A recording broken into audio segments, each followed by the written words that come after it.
had more affected Albany than Cornwall. It had always seemed so to us, but now in the division of the kingdom, it appears not which she values most. Is that not your son, my lord? His breeding, madam, hath been at my charge. I have so often blushed to acknowledge him that now I am braced to it. I cannot conceive you. Madam, this young fellow's mother could, whereupon she had a son for her cradle, ere she had a husband for her bed. Do you smell a fault? I cannot wish the fault undone, the issue of it being so proper. But I had, madam, a son by order of law, some year elder than this, who yet is no dearer in my account, though this knave came something saucily into the world before he was sent for. Do you know this noble woman, Edmund? No, my lord. My dear Kent, remember her hereafter as my honourable friend. My services to you. I would love you, and soon to know you better. Madam, I shall study deserving. Ah, there it is coming.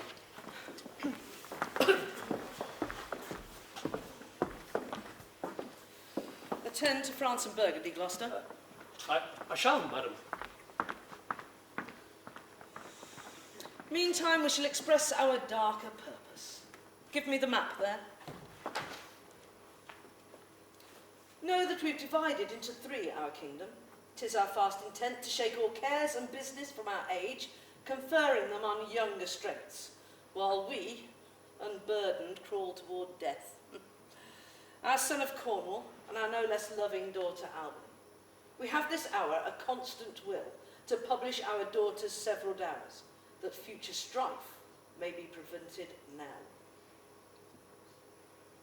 France and Burgundy, great rivals for our youngest daughter, have long made their amorous sojourn and are here to be answered. Tell me, my daughters, which of you, should we say, does love us most? That we our greatest bounty may extend where nature doth with merit challenge. Goneril, our eldest born, speak first. Madam, I love you more than words could wield the matter. Dearer than eyesight, space and liberty. Beyond what can be valued, rich or rare. No less than life. With grace, health, beauty, honour. As much as child e'er loved or mother found. Well, a love that makes breath poor, and speech unable, beyond all manner of so much. I love you. Then what should Cordelia do? Love and be silent. Of all these bounds, even from this line to this, we make thee lady. What says our second daughter, our dearest Regan? Speak. Madam, I am made of the self-same metal as my sister is, and prize me at her worth. In my true heart I find she names my very deed of love, only she comes too short. In that I profess myself an enemy to all other joys that the most precious square of sense possesses, and find that I am alone felicitating your dear precious love. Then poor Cordelia, and yet not so, since I'm sure my love's more richer than my tongue. To thee remain this ample third of our fair kingdom, no less in space, validity, or pleasure than that conferred on Goneril. And now our joy, although last not least. What can you say to draw a third more opulent than your sisters? Speak. Nothing, mother.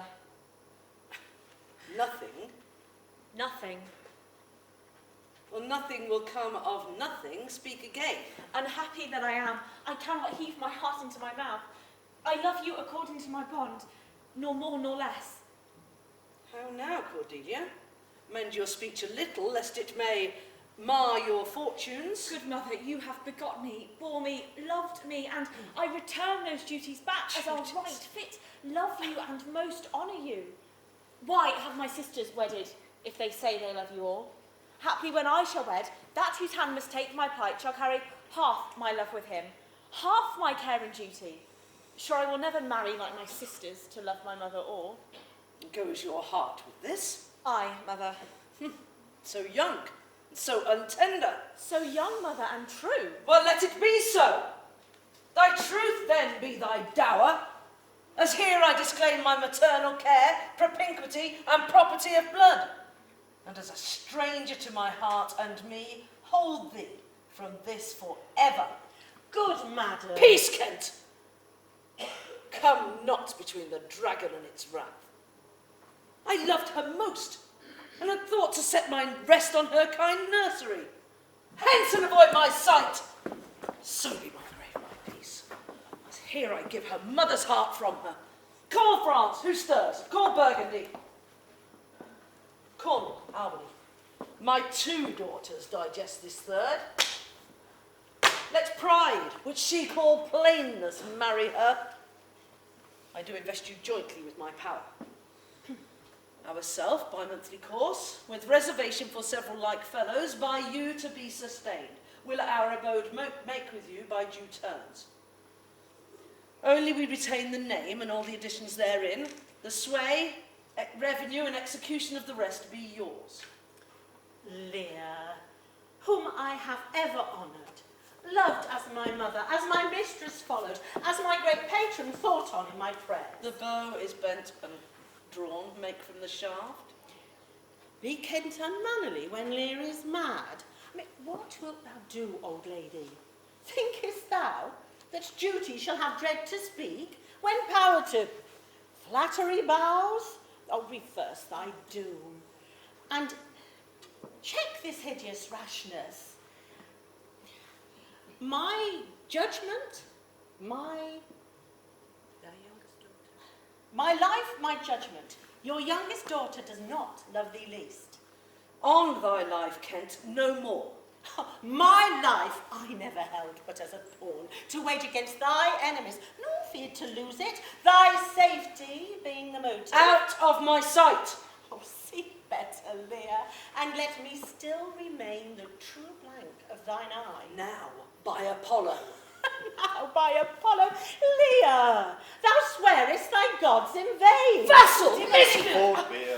Oh, do kill thy physician, and the fee bestow upon thy foul disease. Oh, revoke thy doom, or whilst I can vent clamour from my throat, I tell thee, thou dost evil. Hear me, recreant! On thine allegiance, hear me! Since thou hast sought to make us break our vow, take thy reward. 5 days we do allot thee, for provision to shield thee from diseases of the world, and on the 6th to turn thy hated back upon our kingdom. If on the 10th day following thou be found in our dominions, the moment is thy death. Away, by Jupiter, this shall not be revoked. Very well, Lear. Sith thus thou wilt appear, freedom is hence, banishment is here. May the gods to their kind shelter take thee, maid, who justly thinkest and hast most rightly said.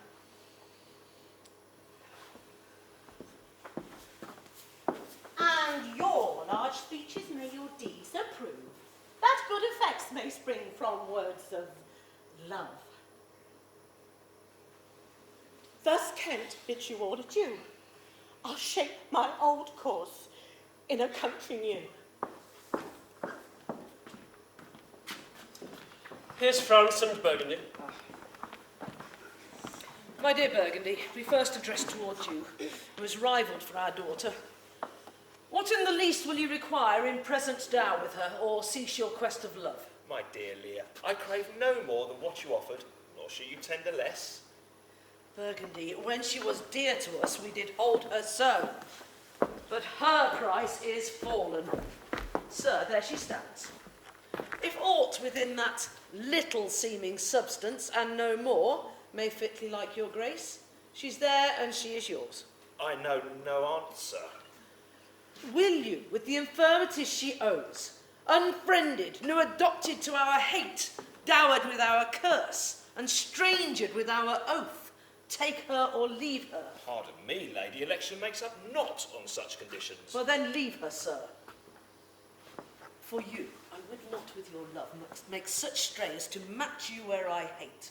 Therefore beseech you to avert your liking a more worthier way. This is most strange, that she, that even but now is your best object, most dearest, should in this trice of time commit a thing so monstrous, to dismantle so many folds of favour. I yet beseech you make known, it is no vicious blot, murder or foulness, no unchaste action or dishonoured step that hath deprived me of your grace and favour. But for want of that for which I am richer, a still soliciting eye and a tongue that I am glad that I have not, though not to have it has lost me in your liking. Better you had not been born, than not to have pleased me better. Is it but this? A tardiness in nature, which often leaves the history unspoke that it intends to. Burgundy, what say you to the lady? Will you have her? She is herself a dowry. Lear, give but that portion which yourself propose, and here I take Cordelia by the hand. Nothing. I have sworn, I am firm. Then I am sorry. You have so lost a mother that you shall lose a husband. Peace be with Burgundy. That which respects of fortune are his love, I shall not be his wife. Fairest Cordelia, thou art most rich being poor, most choice forsaken, and most loved despised. Thee and thy virtues here I seize upon. I take up what's cast away. Gods, 'tis strange that from the coldest neglect my love should kindle to an inflamed respect. Not all the riches could buy this unprized precious maid of mine. Bid them farewell, Cordelia. Thou hast her, France, let her be thine. For we have no such daughter, nor shall ever see that face of hers again. Therefore be gone, without our grace, our love, our benison. Come, Burgundy.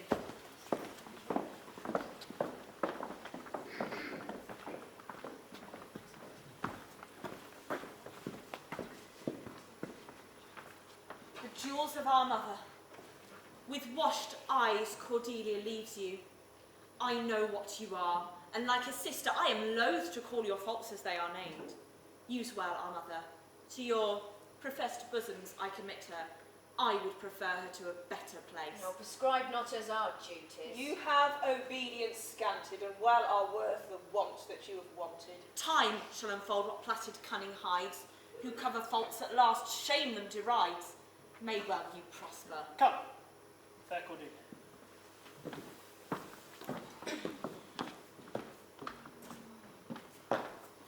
Sister, it is not a little, I have to say, what most nearly appertains to us both. I think our mother will hence tonight. That's most certain, and with you, next month with us. You see how full of changes her age is. The observation we have made of it hath not been little. She always loved our sister most, and with what poor judgment she hath now cast her off appears too grossly. Oh, 'tis the infirmity of her age, that she hath ever but slenderly known herself. The best and soundest of her time hath been but rash. Then we must look to receive from her age, not alone the imperfections of long engraved condition, but therewithal the unruly waywardness that infirm and choleric years bring with them. Such inconstant starts that we like to have from her. So this is Kent's banishment. Well, pray you, let's hit together. Oh, we shall think further on it. But we must do something, and in the heat.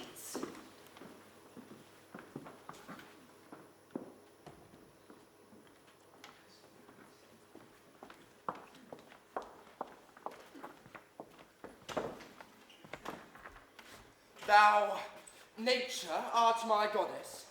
To thy law my services are bound. Wherefore do I stand in the plague of custom, and permit the curiosity of nations to deprive me, that I am some 12 or 14 moonshines lag of a brother?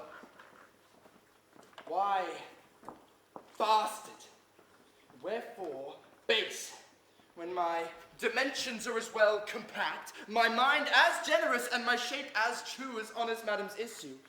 Why brand they us with base, baseness, bastardy, base?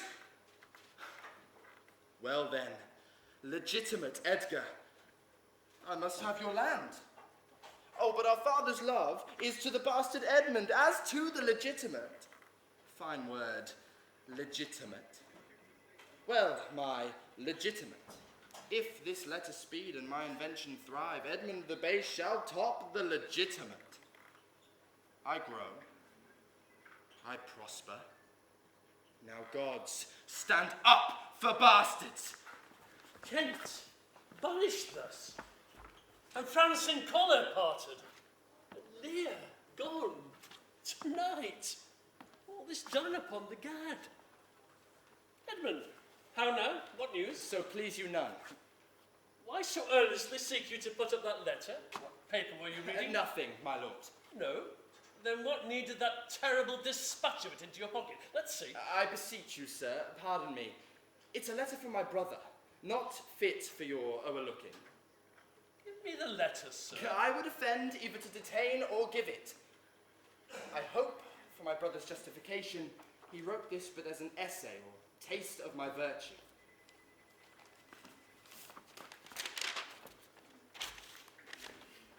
This policy and reverence of age makes the world bitter to the best of our times, keeps our fortunes from us, till our oldness cannot relish them.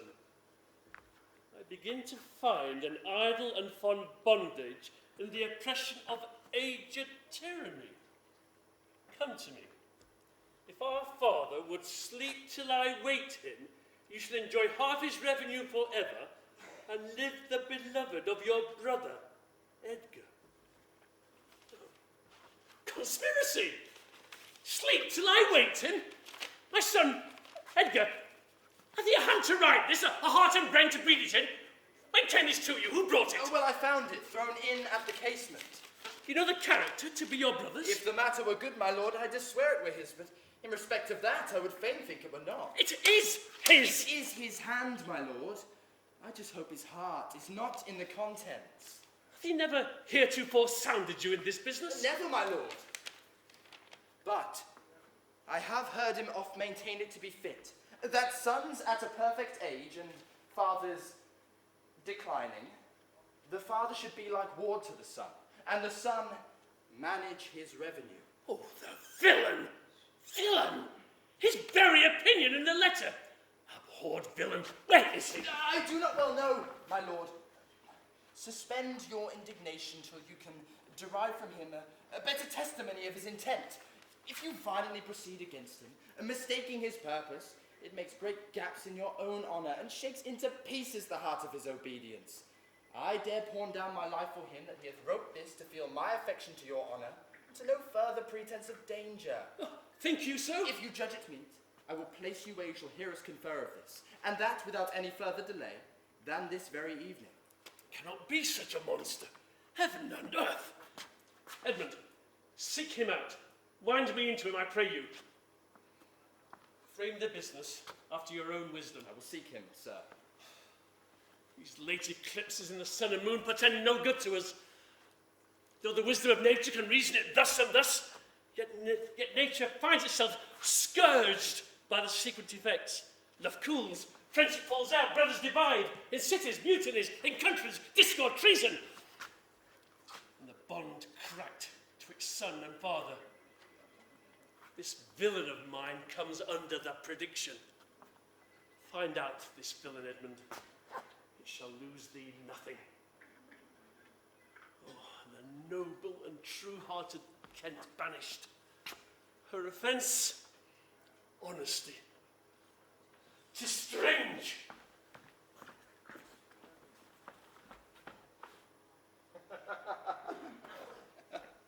This is the excellent foppery of the world, that when we are sick in fortune, often the surfeit of our own behaviour, we make guilty of our disasters. Oh, the sun, the moon, and the stars, as if we were villains by necessity, fools by heavenly compulsion, knaves, thieves, and treachers by spherical predominance.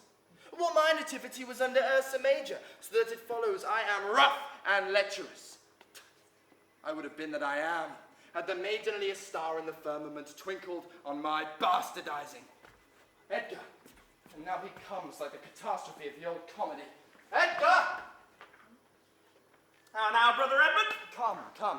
When saw you my father last? Why, the night gone by. Spake you with him? Aye, 2 hours together. Left you in good terms? Found you no displeasure in him by word nor countenance? None at all. Bethink yourself wherein you may have offended him. And at my entreaty forbear his presence till some little time hath qualified the heat of his displeasure, which at this instant so rageth in him. Some villain hath wronged me! That's my fear, I pray you. Have a continent forbearance till the speed of his rage goes slower. I will fitly bring you to hear my father speak. Pray ye, go. Here's my key. If you do stir abroad, go armed. Armed, brother? Brother, I advise you the best. Go armed. I'm no honest man if there be any good meaning towards you. I've told you what I have seen and heard, but faintly, nothing like the image and horror of it. Pray you, away. A credulous father, and a brother noble, whose nature's so far from doing harms that he suspects none, and on whose foolish honesty my practices ride easy. I see the business. Let me, if not by birth, have lands by wit, or with me's meat that I can fashion fit.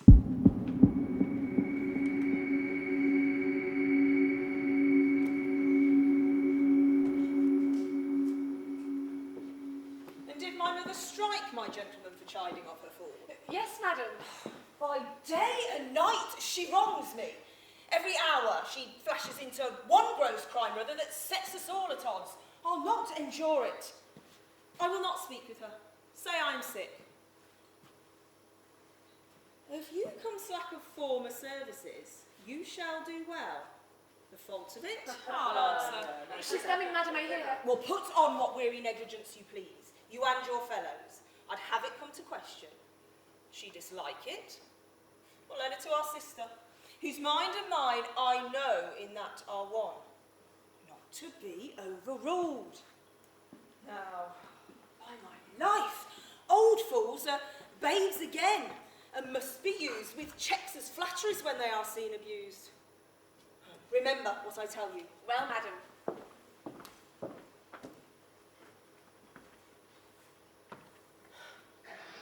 If I other accents borrow that can my speech diffuse, my good intent may carry through itself to that full issue for which I raise my likeness. Now, banished Kent. Now, banished Kent, if thou can serve where thou dost stand condemned,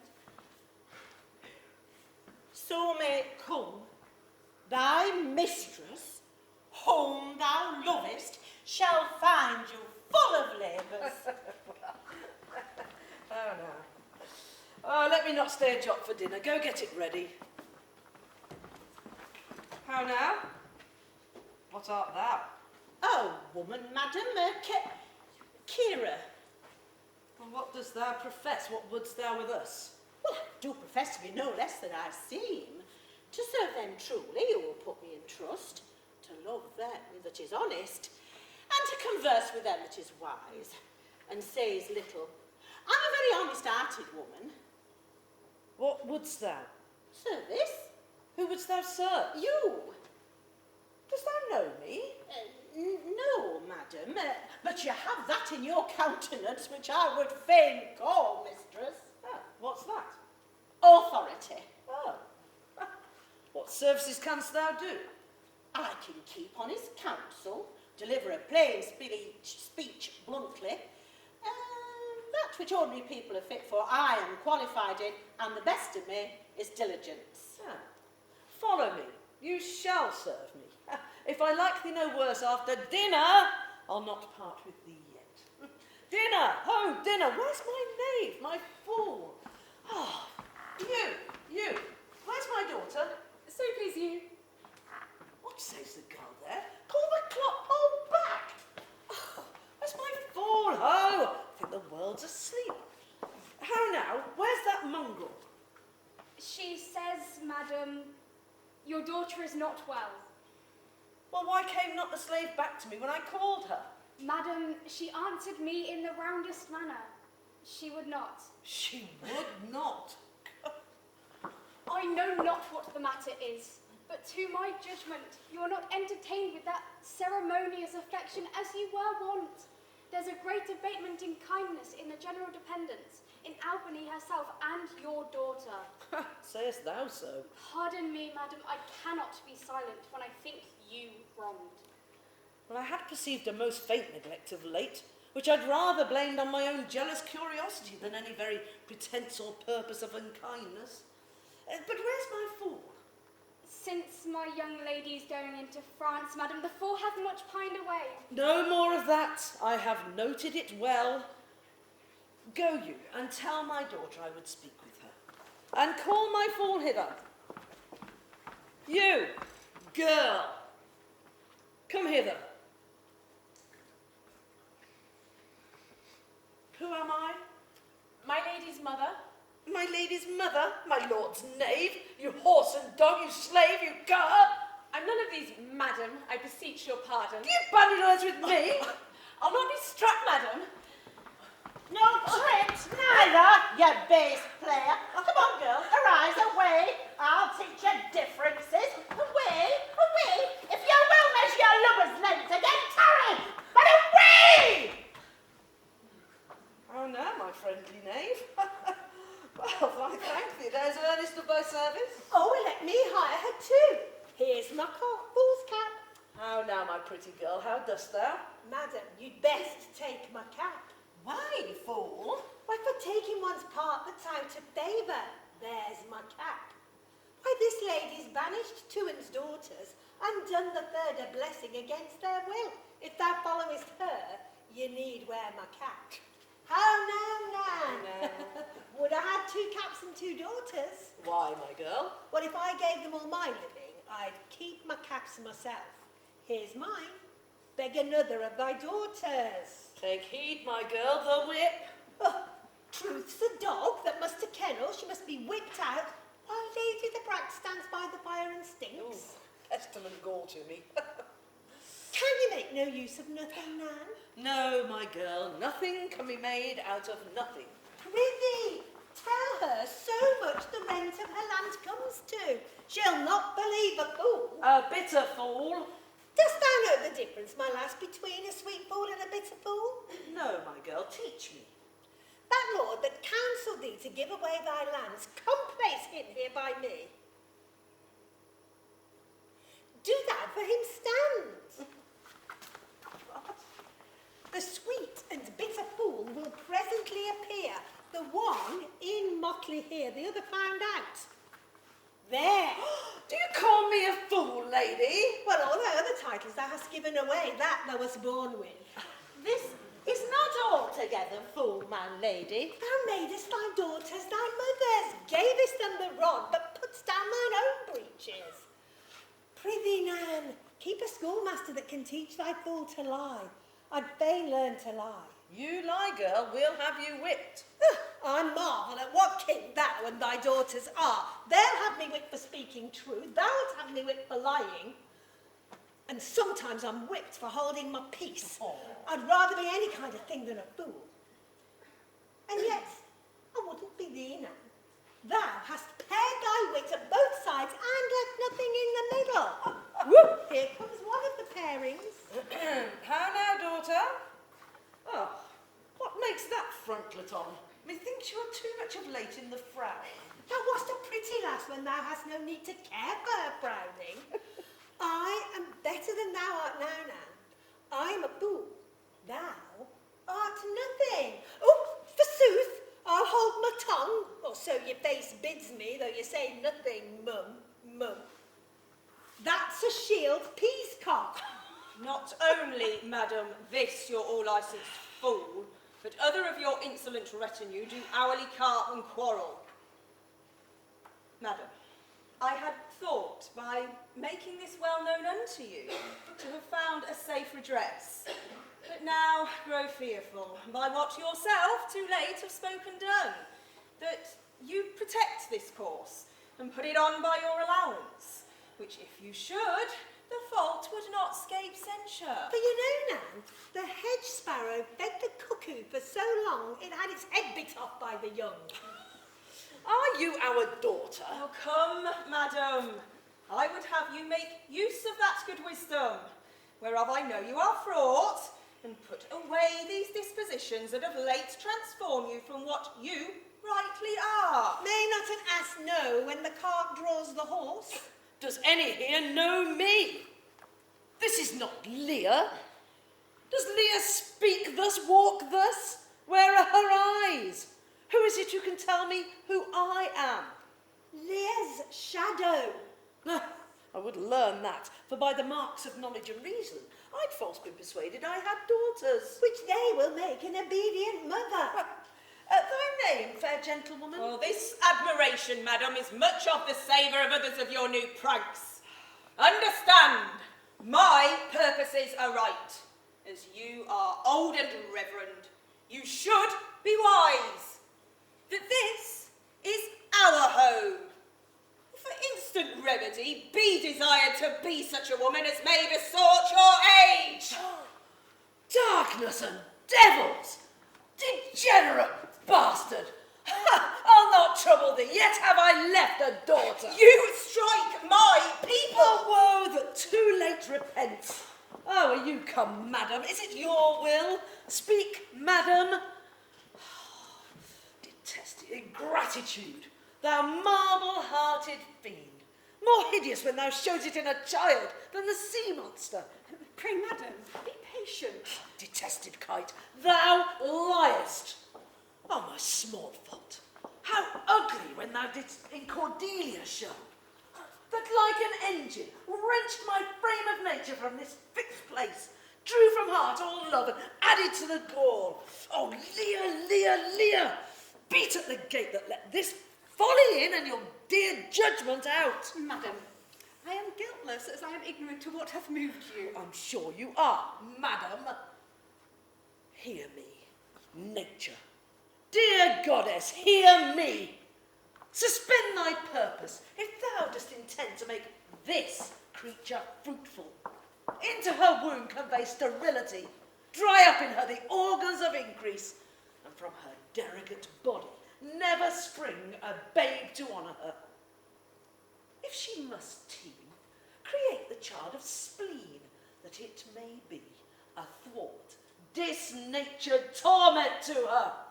Let it stamp wrinkles in her brow of youth, with cadent tears fret channels in her cheeks, and let all her mother's pains and benefits be turned to laughter and contempt, that she may feel how sharper than a serpent's tooth it is to have a thankless child. Away, away! Gods that we adore, whereof comes this? Oh, never afflict yourself to know the cause, but let the disposition have that scope that dotage gives it. What? Half of my followers at a clap. What's the matter, madam? I'll tell thee. Life and death, I am ashamed that thou hast power to shake me thus. That these hot tears which break from me perforce should make thee worth them. Blast and fogs upon you. The untainted woundings of a mother's curse pierce every sense about thee. Let it be so. Yet have I left a daughter, who I am sure is kind and comfortable. When she shall hear this of you, with her nails she'll flay that wolfish visage. Thou shalt find that I'll resume that shape that thou dost think I've cast off forever. Thou shalt, I'll warrant thee. Do you mark that, my lady? I cannot be so partial, Goneril, to the great love I I'll bear. pray you content. What, Oswald, ho! And you, more knave than fool, were after your mistress. None Lear, tarry and take the fool with thee. A fox when one has caught her. And such a daughter should shew her to the slaughter if my captive by altar. Or so the fool follows after. This woman hath had good counsel. Her fellows. It's politic and safe to let her keep these fools. She may guard her dotage with their powers and hold our lives in mercy. Not Oswald, I say. You fear too far. Safer than trust too far. I know her heart. What she hath uttered, I have writ my sister. But how now, Oswald? Take you and inform Regan full of my particular fear. and thereto add such reasons of your own as may compact it more. Go on, get you gone, and hasten your return. Yes, madam. No, no, my lady. This milky gentleness and course of yours, though I condemn not, yet, under pardon, you are much more a task for want of wisdom than praise for harmful mildness. How far your eyes pierce, I cannot tell. Striving for better, oft we mar what's well. Nay, Oh, then- well, the event.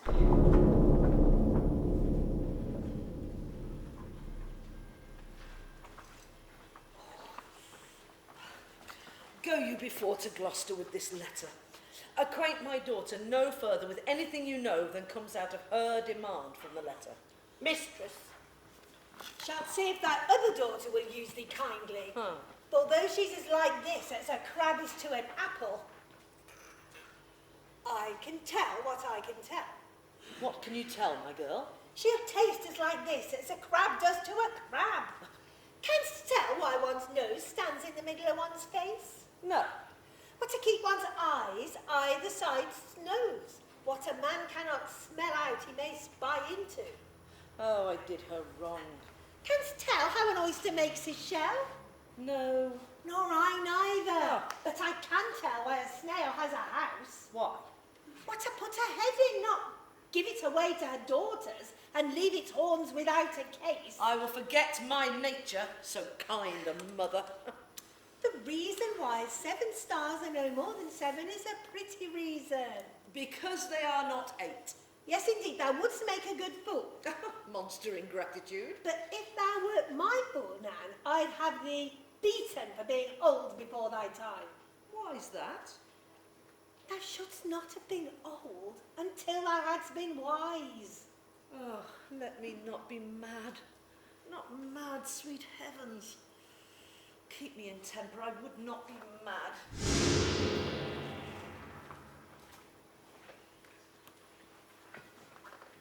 Save thee, Curran. And you, sir.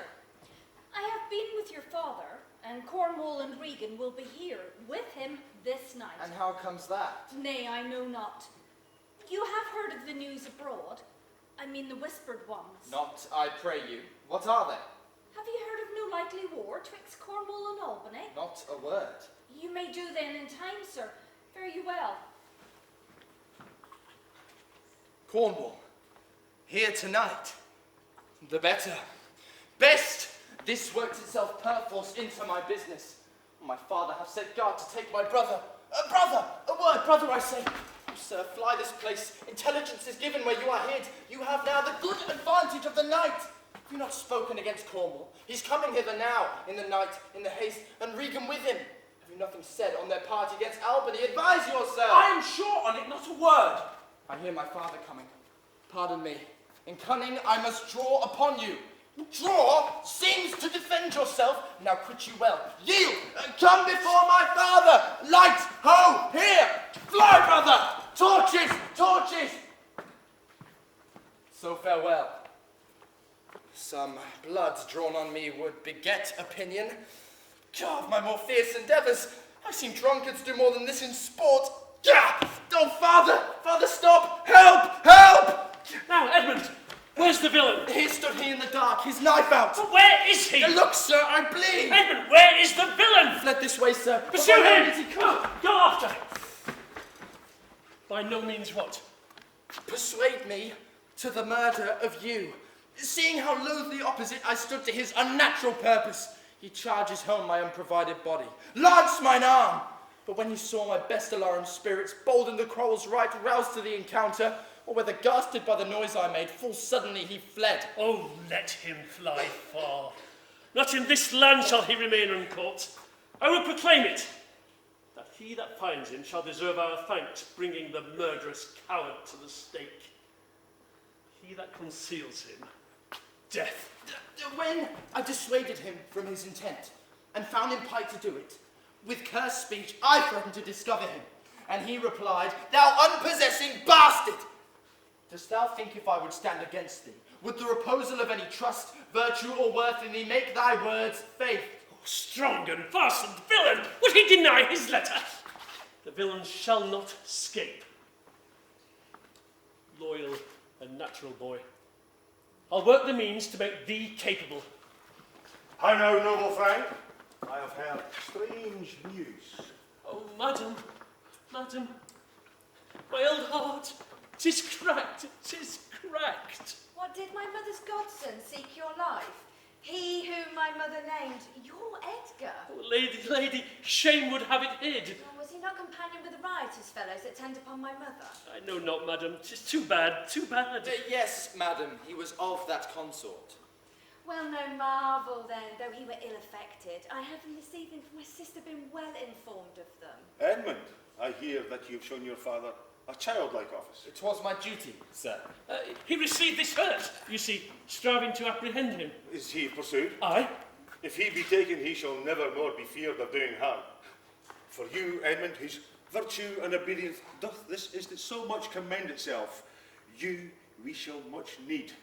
Natures of such deep trust we shall much need of. You we first seize on. Well, I will serve you, sir. Truly. However else.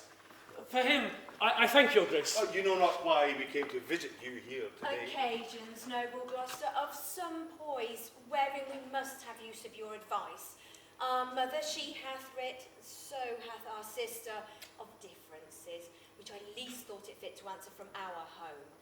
Good old friend, lay comforts to your bosom and bestow your needful counsel to our business, which craves the instant use.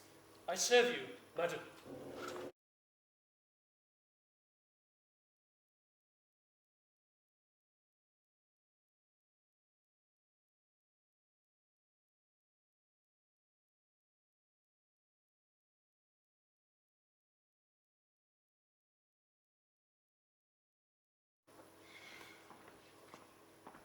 Good morning to thee. If I had thee in a boxing ring, I'd make thee care for me. Why dost thou use me thus? I know thee not. Oh, girl. I know thee. What dost thou know me for? A vixen, a rascal, a base, proud, shallow, beggarly vixen, a lily-livered, action-taking vixen, a whore's child, and the daughter of an heir of a mongrel bitch, and one whom I'll beat into clamorous whining if thou deniest the least syllable of thy addition. Why, what monstrous thing art thou?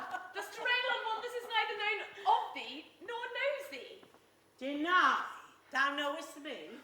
Is it not too difficult since I tripped up my heels and beat thee before Lear? Brian Rogue! I have nothing to do with thee. Oh, come on, you rascal! You come with your letter against Lear, taking vanity and puppet's part against her mother. Brian Rogue! What's the matter? What's the matter here? Our flesh this Keep peace! Upon your lives. They die that strike again. What is the matter? The messengers from our sister and my mother. What is your difference? Speak! I'm scarce in breath, sir. No marvel you've so bestirred your valour. Speak yet, how grew your quarrel? Why art thou angry? That such a slave as this bears a knife who has no honesty. Such smiling rogues as these, like rats, off bite the holy cause atwain, being too intrigues to unloose. Smooth every passion that in the natures of the lords rebel, bring oil to fire, snow to their colder moods, renege a fell, turn their halcyon beaks with every gale and vary of their masters, knowing not, like dogs, but following. Plague upon your epileptic visage. Smell you my speeches as I'm a fool! Why art thou mad? How fell you out? Say that. No contraries hold more antipathy than I and such a vixen. Why dost thou call her a vixen? What's her offence? Her countenance likes me not. No more perchance does mine, nor his, nor hers. Sir, 'tis my occupation to be plain. I've seen better faces in my time than stands on any shoulder before me at this instant. This is some woman who, having been praised for her bluntness, does affect a saucy roughness and constrains the garb. She cannot flatter. She, an honest mind and plain, she must speak truth. I know, sir, I am no flatterer. She that beguiled you in a plain accent was a plain vixen, which for my part I will not be, though I should win your displeasure to entreat me to it. What was the thanks you gave her? I never gave her any. It pleased her mistress very lately to strike at me upon her misconstruction, when she, conjunct and flattering her displeasure, tripped me behind. Being down, insulted, railed, put upon her such a deal that worthied her, got praises of Lear for her attempting who was self-subdued, and in the fleshment of this dread exploit drew on me here again. Fetch forth the stocks, the gift I gave you. Oh, not your stocks for me. I serve Lear, on whose employment I was sent to you. You shall do small respect, show too bold malice against the grace and person of my mistress, stocking and messenger. Fetch forth the stocks, as I have life and honour. There will you sit till noon. Till noon? Till night, my lord, and all night too. Why, madam, if I were your mother's dog, you would not use me so. Madam, being her bitch, I will. This is a follower of the self-same colour our sister speaks of. Come, hurry up with the stocks. Let me beseech your grace not to do so. Her fault is much, and Lear will check it for it. Lear must take it ill that she so slightly valued in her messenger should have her thus restrained. No answer that. My sister may receive it much more worse, to have her gentlewoman abused, assaulted for following her affairs, put in her legs.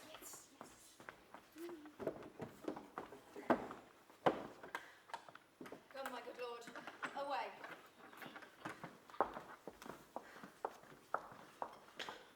I'm sorry for thee, friend. 'Tis Cornwall's pleasure, whose disposition all the world well knows, will neither be rubbed nor stopped. I'll entreat for thee. Oh, pray do not, sir. I have watched and travelled hard. Sometime I'll sleep out, the rest I'll whistle. Even a good woman's fortune may grow out at heels. Give you a good morrow. Cornwall's to blame in this. 'Twill be ill taken. To the warm sun approach, that by thy comfortable beams I may peruse this letter. I know 'tis from Cordelia, who most fortunately has been advised of my obscured course. Oh, weary and o'erwatched, take vantage, heavy eyes not to behold this shameful lodging.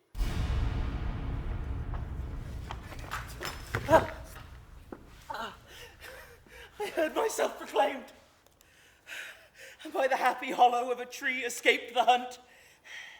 I will preserve myself, and am bethought to take the basest and most poorest shape that ever penury in contempt of man brought near to beast. My face I'll grime with filth. The country gives me proof and precedent of bedlam beggars, sometime with lunatic bands, sometime with prayers enforce their charity. Poor Turlygod! Poor Tom! Poor Turlygod? Poor Tom? Poor Turlygod? Poor Tom? Something yet. Edgar, I nothing am. 'Tis strange that they should so depart from home and not send back my messenger. As I learnt the night before, there was no purpose in them of this remove. Hail to thee, mistress. Makest thou this shame thy pastime? No, mistress. She wears cruel garters. Horses are tied by the head, bears and dogs by the neck, and monkeys by the loins, and women by the legs. When a woman's overlusty at legs, she wears wooden nether stocks. What's he that has so much thy place mistook to set thee here? It is both he and she, your son and daughter. No. Yes. No, I say. I say yea. No, they would not. Yes, they have. By Jupiter, I swear no. Oh, by Juno, I swear I. They durst not do it. They would not, could not. 'Tis worse than murder to do upon respect such violent outrage. resolve me with all modest haste which way thy might deserve or they impose this usage coming from us. When at their home I did commend your letter to them. Came there a reeking post, panting forth from Goneril, her mistress, salutations, delivered letter, on whose content they straight took away, and commanded me to follow and attend the leisure of their answer.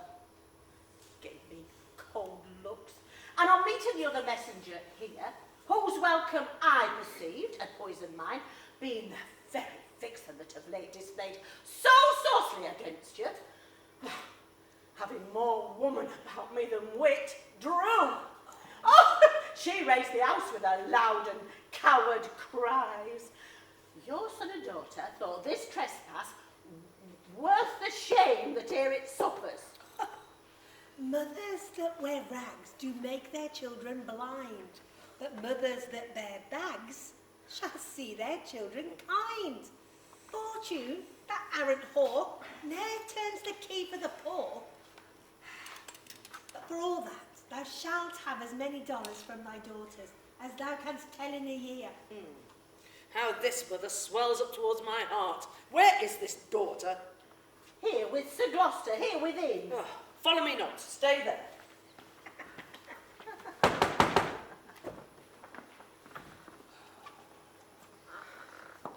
Made you no more offence but what you speak of? None. How chancely it comes with so small a train?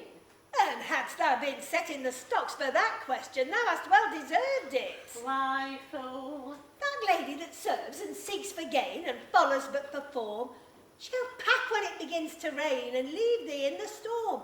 But I will tarry, the fool will stay, and let the wise woman fly. The knave's a fool that runs away, the fool. No knave am I. Where heard you that, fool? Well, not in the stocks, fool. Deny to speak with me. They are sick, they are weary, mere fetches.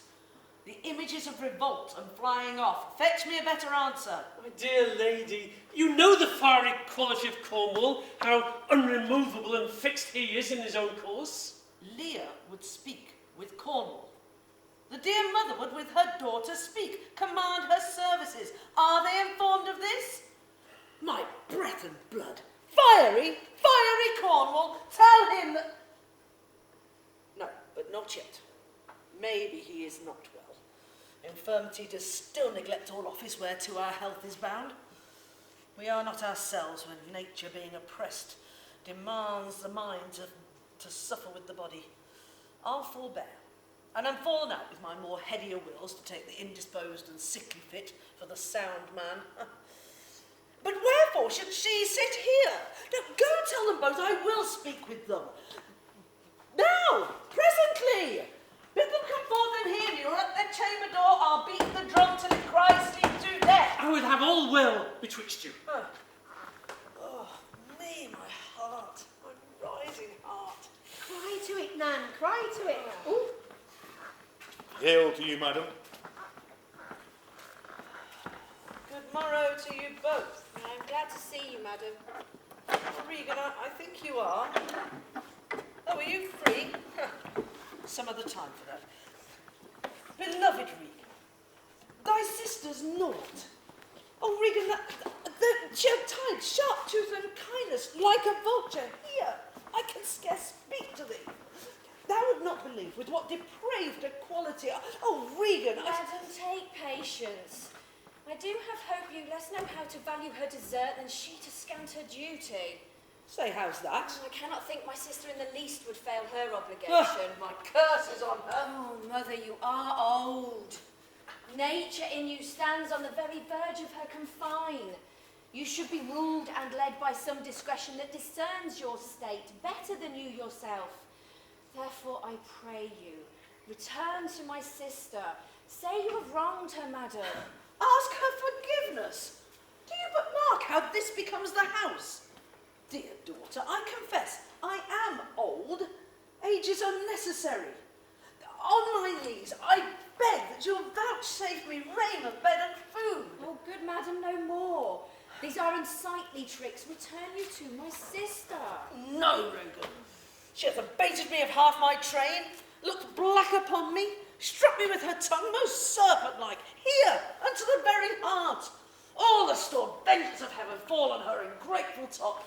Strike her young bones, you taking airs with lameness. Fie, lady, fie. You nimble lightnings, send your blinding darts into her scornful eyes. Infect her beauty, you vain-sucked fogs, drawn by the powerful sun to blast and fall her pride. Oh, the blessed gods! So will you wish on me when the rash mood is on. No, Regan, I shall never have my curse. Thy tender-hefted nature would not give thee o'er to harshness. Her eyes are fierce, but thine do comfort and not burn. 'Tis not in thee to grudge my pleasure, to bandy hasty words, and to oppose the bolt against my coming in. Thy half of the kingdom thou hast not forgot, wherein I thee endow. Good lady, to the purpose. Who stopped my servant? Regan, I have good hope that you did not know on it. Who comes here? Ah, heavens! Art not ashamed to look on this head? Regan, will thou take her by the hand? Why not by the hand, madam? How have I offended? All's not offence that indiscretion finds, and dotage terms so. Side, you are too tough. Will you yet hold? How come my woman in the stocks? Aye, set her there, but her own disorders deserve much less advancement. You, did you? Madam, I pray you, being weak, seem so. If until the expiration of your month you do return and sojourn with my sister, come then to me. I am now from home and out of that provision which is needful for your entertainment. Return to her. Ha! Rather I abjure all roofs, and choose to wage against the enmity of the air, to be a comrade to the wolf and the owl's necessities, a sharp pinch. Return with her? Why, the hot-blooded France that doubtless took our youngest born, I could be as well be bought to pension beg to keep base life afoot. Return with her. Persuade me rather to be slave and subject to this detested servant. Well, at your choice, madam. I prithee, dear daughter, do not make me mad. Ha! Oh, I will not trouble thee, my child. Farewell. We'll no more meet, no more see one another. And yet you are my flesh, my blood, my daughter. Or rather a disease that's in my flesh, which I must needs call mine. But I'll not chide thee. Let shame come when it will, I do not call it. Then when thou canst, be better at thy leisure. I can be patient. I can stay with Regan. I and my followers. Not altogether so. I had not looked for you yet, nor am I provided for your fit entertainment. Give ear, mother, to my sister. For those that mingle reason with your passion must be content to think you old and so, but she knows what she does. Is this well spoken? I gave you all. And in good time you gave it. Nature, my guardians, my depositories, but kept a reservation to be followed. And speak it again, mother, no more with me. Ah, those wicked ones seem yet well favoured when others are more wicked. Not being the worst stands in some rank of praise. I and my followers will come with you. You are twice her love. Oh, hear me, madam. What need you any followers? What need you want? A reason, not the need. Our basest beggars are in the poorest things superfluous. Allow not nature more than nature needs. Why, man's life's as cheap as beasts. Thou art a lady. If I need to go warm, were gorgeous. Why, nature needs not what thou would gorgeous wearest, which scarcely keeps thee warm. But for true need, oh, ye heavens, give me patience. Patience I need. You see me here, you gods, an old woman, as full of grief as age, and wretched in both. If it be thee that stirs these daughters' hearts against their mother, well, for me not so much as to bear it tamely. Touch me with noble anger, and let not women's weapons water drops stain my cheeks. No. You unnatural hags! I shall have such revenges on you both, and all the world shall... Oh. I shall do such things. What they are yet I know not, but they will be the terrors of the earth. You think I'll weep? I'll not weep, though I have full cause of weeping. But this heart would break into 100,000 flaws, or ere I'll weep. Oh, fool, I will go mad.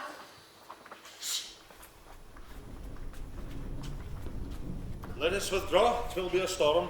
Well, 'tis her own blame. Hath put herself from rest. Must needs taste her folly. For her particular, I'll receive her gladly, but not one follower. So for my purpose. Well, Lear is in high rage. Whither is she going? I know not whither. To best give her way, she leads herself. My lord, entreat her by no means to stay. Like the night comes on, and the bleak winds do sorely ruffle for many miles about. Oh, sir, to wilful women, the injuries that they themselves procure must be their schooling.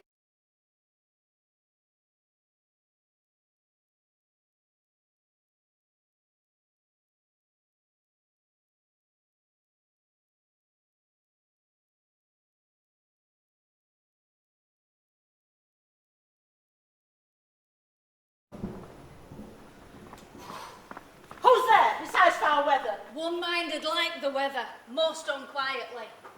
I know you. Where's Lear? Contending with the fretful element. But who is with her? None but the fool who labours to outjest her heart-struck injuries. Madam, I do know you, and dare upon the warrant of my note commend a dear thing to you. There is division, though as yet of it, the face of it, be o'erspread with mutual cunning between Albany and Cornwall. From France there comes a power into our kingdom, our scattered kingdom, who already, wise in our negligence, have feet in some of our best ports, and are at point to show open banner. Now, to you, if you dare, upon my credit, build yourself so far as to make your speed to Dover, you shall find some there who will thank you, making just reports of the unnatural and bemadding things and unkindness that Lear has caused to plain. I am a person of standing, and from some knowledge and assurance offer this office to you. I will talk further with you. No, do not. For confirmation that I am much more than my outwall, open this purse and take out what it contains. If you shall see Cordelia, show her this ring, and she will tell you who your friend is that as yet you do not know. Fie upon this storm. I will go seek Lear. Give me a hand. Godspeed.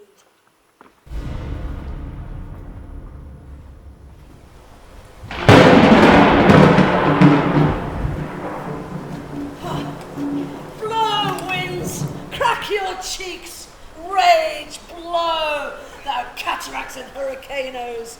Spout till you have drowned the steeples and drenched the cocks. Thou sulphurous and thought-executing fires, or couriers of oak-cleaving thunderbolts, singe my white head. And thou, all shaking thunder, smite flat the thick rotundity of the world. Crack nature's mould, and germ and spill at once that make ingrateful man. Oh, Nan, holy water in a dry house is better than this rainwater out of doors. Good Nan, in and ask thy daughter's blessing. Tonight, that pities neither wise woman nor fool. Rumble thy bellyful, spit, fire, spout, rain. Nor rain, wind, thunder, fire of my daughters. I tax not ye, you animals, with unkindness. I never gave you kingdom, called you children. You owe me no subscription. Then let fall your horrible pleasures. Huh. Here I sit, your slave, a poor, weak, infirm and despised old woman. And yet I call you servile ministers who have, with 2 pernicious daughters, joined your high-engendered battles against a head so old and white as this. It is foul. Who's there? Marry a wise woman and a fool. Alas, mistress, are you here? Things that love knights love not such knights as these. The wrathful skies gallon the very wanderers of the dark and make them keep their king. Oh, such groans of roaring wind and rain I never remember to have heard.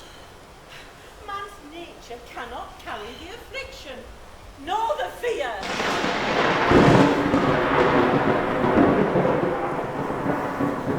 Let the great gods that keep this dreadful pother o'er our heads find out their enemies now. Tremble, thou wretch, that hast within thee indivers crimes, unwhipped of justice. Hold thy bloody hand, thou perjurers and similar men of justice that art incestuous. Caitiff, to pieces shake, that hath, under covert and convenient seeming, practised on women's lives. I am a woman more sinned against than sinning. Alack, bareheaded. Oh, good mistress, have I here example? Some friendship will it lend you against the tempest. Repose you there.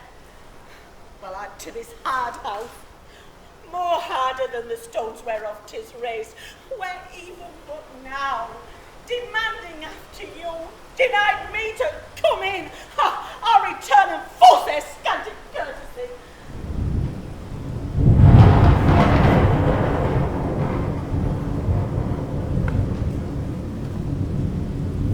My wits begin to turn. Come on, my girl. How does my girl? Cold. I am cold myself. Where is this straw, my friend? The art of our necessity is strange that makes vile things precious. Come, bring us to your hovel. Oh, poor fool. I have one part in my heart that's sorry yet for thee. She that hath the little tiny wit with a hay, oh, the wind and the rain must make content with her fortune fit, for the rain it raineth every day. True, true, my good girl. Come, to your hovel.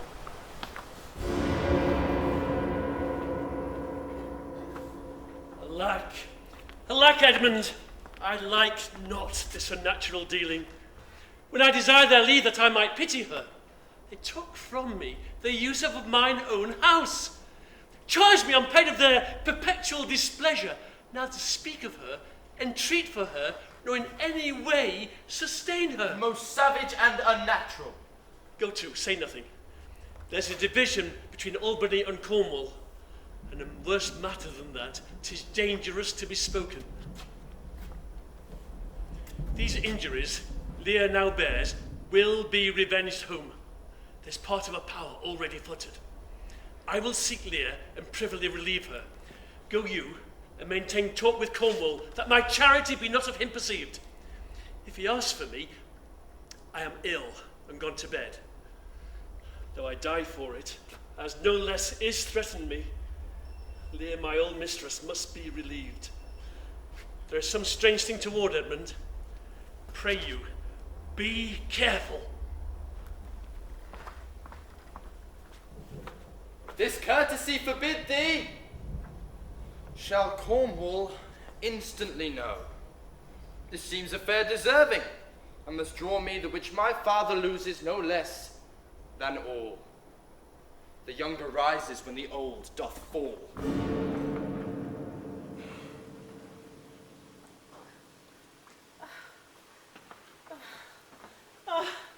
Here is the place. Enter. rough for nature to endure. Let me alone. Oh, enter here. You'll break my heart. I'd rather break mine own. Enter. Thou think'st 'tis much that this contentious storm invades us to the skin. So 'tis to thee. But where the greater malady is fixed, the lesser is scarce felt. The body is delicate, but this tempest in my mind doth from my senses take all feeling, else save what beats there, filial ingratitude. Is it not as this mouse should tear this hand for lifting food to it? But I'll weep no more. On such a night as this, to shut me out, well, pour on. I will endure. Oh, Regan, Gonal, like old kind mother, whose frank heart gave all. Oh, that way madness lies. No more of that. Let me shun that. Enter here. Oh, get thyself in, seek thine own ease. This tempest does not give me leave to ponder on things would hurt me more. But I'll go in. Nay, go in first, you houseless poverty. Get thee in, I'll pray and then I'll sleep. Oh, you poor naked wretches, wheresoe'er you are, that bide the pelting of this pitiless storm. How can your houseless heads, your unfed sides, your looped and windowed raggedness defend you from seasons such as this? I've taken too little care of this. Take physic, pomp. Expose thyself to feel what wretches feel. Come not in here, Nan. There's a spirit. A spirit. Help! Give me thy hand. Who's there? A spirit! A spirit! He says his name's poor Tom. What art thou that grumblest there? Come forth. Go to thy cold bed and warm thee! Hast thou given all to thy two daughters, and art thou come to this? Who gives anything to poor Tom, whom the foul fiend hath led through fire and through flame, and that hath laid knives under his pillow to cause his own shadow for a traitor? Oh, bless thy 5 wits, Tom's called. God, do poor Tom some charity. Have his daughters brought him to this pass? Couldst thou save nothing? Did you give them all? Nay, return to blanket, else we'd all been shamed. He hath no daughters, lady. Death, traitor. Nothing could have subdued nature to such a lowness but unkind daughters. Is it the fashion that discarded parents should have thus little mercy on their flesh? Oh, judicious punishment. It was this flesh begot those pelican daughters. Hello? No! These all cold nights will turn us all to fools and madmen. Take heed of the foul fiend. Obey thy parents. Swear not, commit not with man's sworn spouse. Set not thy sweet heart on proud array. Tom's cold. What hast thou been? A serving man, proud in heart and mind, that curled my hair, that served the lust of my mistress's heart, and did the act of darkness with her. Swore as many oaths as I spake words, and broke them in the sweet face of heaven. Wine loved I deeply, dice dearly, false of heart, light of ear, bloody hand! Let not the creaking of shoes, nor the rustling of silk betray thy poor heart to woman. Still through the hawthorn blows the cold wind, say Mama Nonny. Dolphin, my boy. Oh, says, let him drop by. Why, thou wert better in the grave than to answer with thy uncovered bodies the extremity of the skies.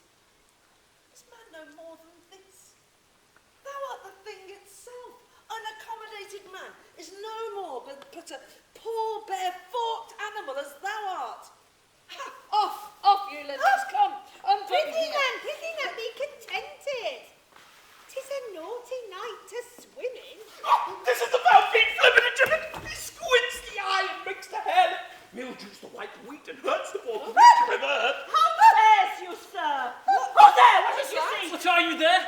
Your names? Poor Tom, that eats the swimming frog, the toad, and the tadpole, that in the fury of his heart, when the foul fiend rages, swallows the old rat, drinks the green mantle of the standing pool. Beware, my follower! What, hath your lady no better company? The Prince of Darkness is a gentleman. Our flesh and blood is grown so vile, mistress, that it doth hate what gets it. Poor Tom's cold. Go in with me. My duty cannot suffer to obey in all your daughter's hard commands, though their injunction be to bar my doors, and let this tyrannous night take hold upon you. Yet have I ventured to come seek you out, and bring you to where both fire and food is ready. Let me speak first with this philosopher. What is the cause of thunder? Take his offer. Go in the house. I'll talk a word with this same learned Theban. Let me ask you one thing. In private, Importune her once more to go. Her wits begin to unsettle. Canst thou blame her? Her daughters seek her dead. Oh, that good Kent. She said it would be thus, poor banished woman. Thou sayest, Lear grows mad? I'll tell thee, friend, I'm almost mad myself. I had a son, now outlawed from my blood. He sought my life. But lately, very late, I loved him, friend. No father, his son dearer. Truth to tell thee, the grief hath crazed my wits. Oh, but what a night is this! I do beseech you, lady! oh, cry your mercy, sir. Noble philosopher, your company. The poor Tom's cold. In there, in the hovel, keep thee warm. Come, let's in all. No, this way, mistress. Well, with him, I'll keep still with my philosopher. Oh, Smoother, let her take the fellow. Take him on. Oh, come, good Athenian. Come, Sirrah, go along with us. The words. Shh. The words.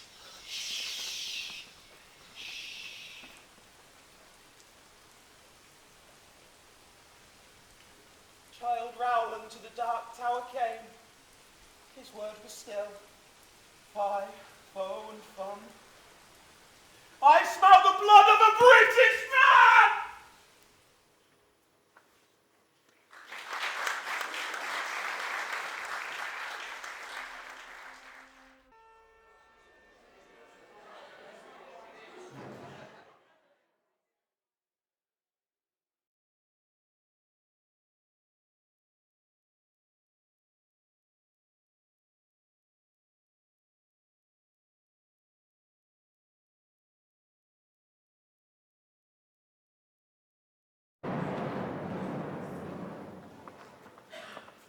I will have my revenge ere I depart this house. How, my lord? I may be censured that nature thus gives way to loyalty. Something fears me to think of. I now perceive it was not altogether your brother's evil disposition made him seek his death, but a provoking merit, set to work by a reprovable badness in himself. How malicious is my fortune, that I must repent to be just. This is the letter he spoke of. It proves him an intelligent ally to the advantages of France. God, that this treason were not I, the detector. With me to my wife. If the matter of this paper be certain, you have mighty business at hand. True or false, it hath made thee in place of Gloucester. Seek out where thy father is, that he may be ready for our apprehension. I will lay trust upon thee, and thou shalt find a dearer father in my love.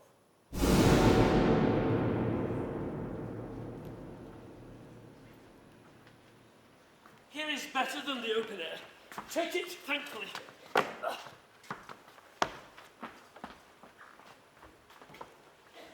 I will piece out the comfort with what addition I can. I will not be long from you. Oh, the power of her wits have given way to her impatience. The gods reward your kindness. To have 1,000 with red burning spits come hissing in upon them. The foul fiend bites my back. She's mad that trusts the tameness of a wolf, a horse's health, a boy's love or a whore's oath. Then let it be done. I will arraign them straight. Now, most noble justicer, sit there. And thou, sapient girl, sit there. Now, you she-foxes. Look where she stands and glares. What is thou eyes at trial, madam? And she must not speak where she dare not come over to thee. How do you? Stand not so amazed. Pray, rest and lie down upon the cushions. Well, I'll see their trial first. Bring in the evidence. Robed man of justice, take your place. And here is young fellow of equity, benched by his side. You are of the commission, sit you too. Let us deal justly.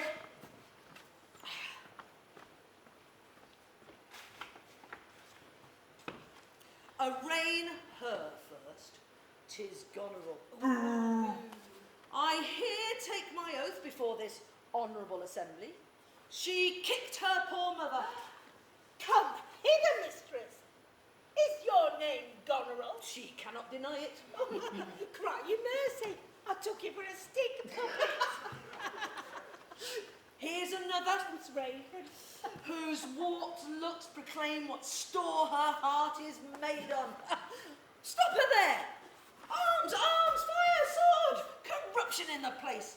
False justicer, why did you let her escape? Bless thy 5 wits. Oh, pity! Lady, where is thy patience that you have so oft boasted to retain? Tears begin to take her part so much, thou mar my counterfeiting. Oh, and the little dogs too. Tray, Blanche, sweetheart. Oh, see, they bark at me. Tom will throw his head at them. Ah, vaunt you, curs! Be thy mouth or black or white. Tooth the poison if it bite. Mastiff, greyhound, mongrel, grim, hound or spaniel, brack or limb, or bobtail type or trundle tail. Tom will make them weep and will.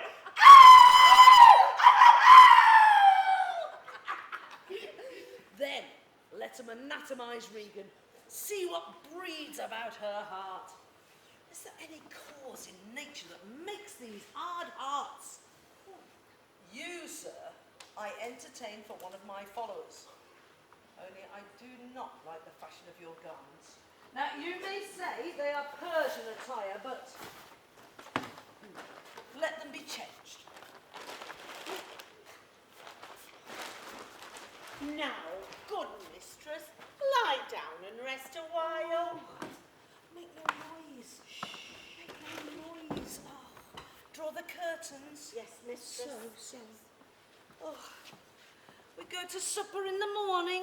Yes, mistress. So. Oh. And I'll go to bed at noon.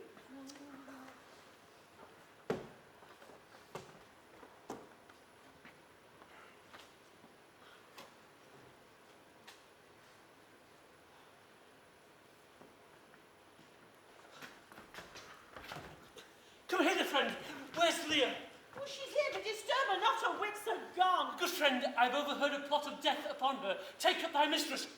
If thou shouldst dally half an hour, her life with thine, and all that offer to defend her, stand in assured loss. Take up, and follow me, and will to some provision give thee quick conduct. Oppressed nature sleeps. This rest might have balmed thy broken senses, which your convenience will not allow. Oh, Come! stand in our cure. Come! Help bear thy mistress. Away! Away! Come!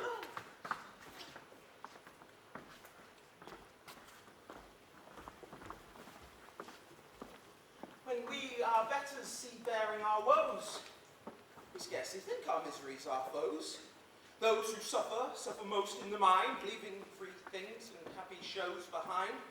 But then the mind, much suffering, doth overskip when grief hath mates and varied fellowship. How light and portable thy pain seems now. Tom, away! Mark the high noises and thyself array, when false opinion, whose wrong thought defiles thee, in thy just proof repeals and reconciles thee. What will have more tonight? Safe, escape, Lear. Lurk.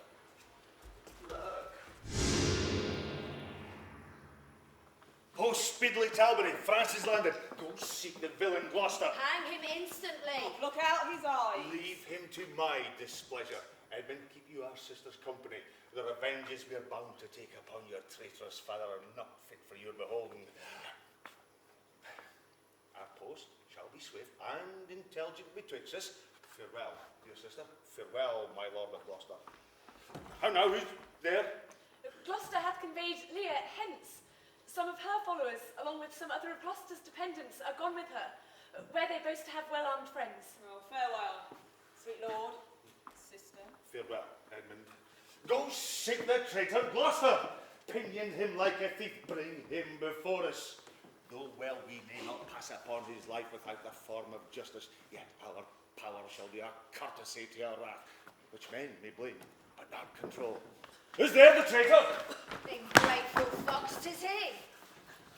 Oh, mean your graces, good my friends, consider, you are my guests. Do me no foul play, friends.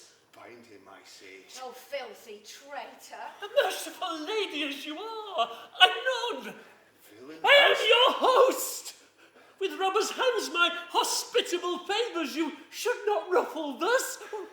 What will you do? Come, sir, what letters had you late from France? Be simple answer, for we know the truth. And what confederacy had you with the traitors late footed in the kingdom? To whose hands have you sent the lunatic Lear? Speak. I have a letter, guessingly set down, which came from one that's of a neutral heart, not from one opposed.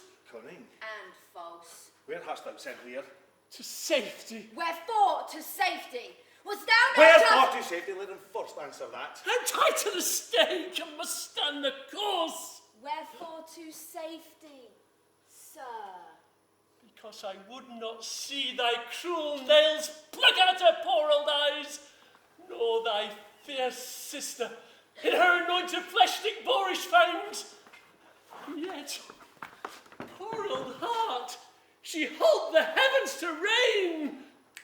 If wolves had at thy gate howled that stern time, thou shouldst have said, good porter, turn the key, all cruels else subscribed. But I shall see the winged vengeance overtake such children. Bind him to the chair. What? See it, thou shalt never, fellows, hold upon these eyes. Okay, help! Help! No!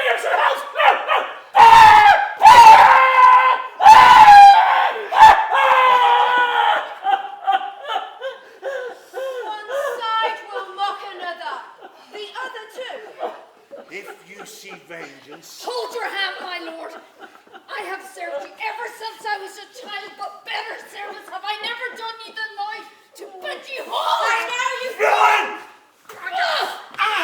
Nay, then come on and take a chance of anger. Give me thy weapon. The peasant stand up thus. I am slain. Sir, you have one eye left to see some mischief on it. Lest it see more, prevent it. Out, vile jelly!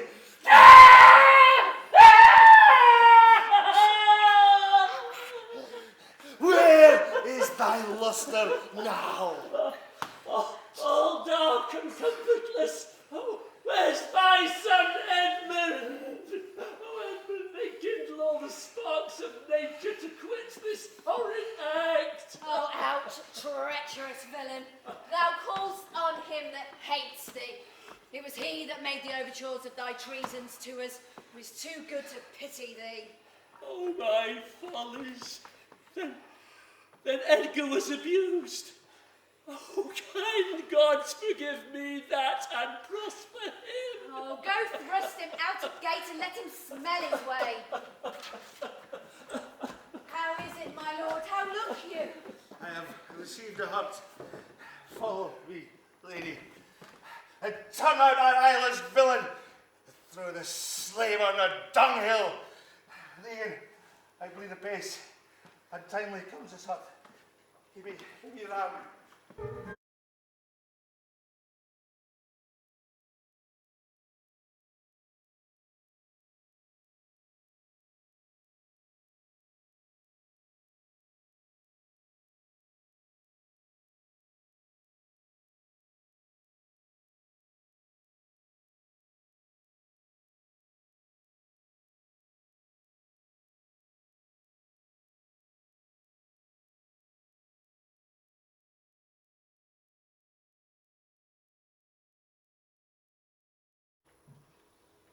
better thus. Welcome then, thou unsubstantial air that I embrace. The wretch that thou hast blown unto the worst owes nothing to thy blasts. But who comes here? My father. Poorly led? Oh, my good lord.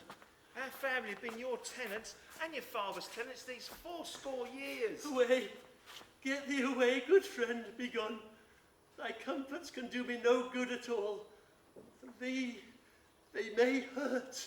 Alack, sir, you cannot see your way. I have no way, and therefore want no eyes. I stumbled when I saw. Full oft 'tis seen our means, secure as on our mere defects prove our commodities. Oh, dear son Edgar, the food of thy abused father's wrath, might I but live to see thee in my church, I'd say I had eyes again. Oh, God! How now, who's there? Oh, God! Who is can say? I am at the worst. I am worse than e'er I was. Oh, it's poor mad Tom. The worst I may be yet. The worst is not so long as we can say. This is the worst. Fellow, where goest? Is it a beggar man? Beggar man and madman, sir. He has some reason else he could not beg. In the last night's storm I such a fellow saw, which made me think a man a worm. My son then came to my mind, and yet my mind was then scarce friends with him. I have heard more since. Like flies to wanton boys are we to the gods. They kill us for their sport. How should this be?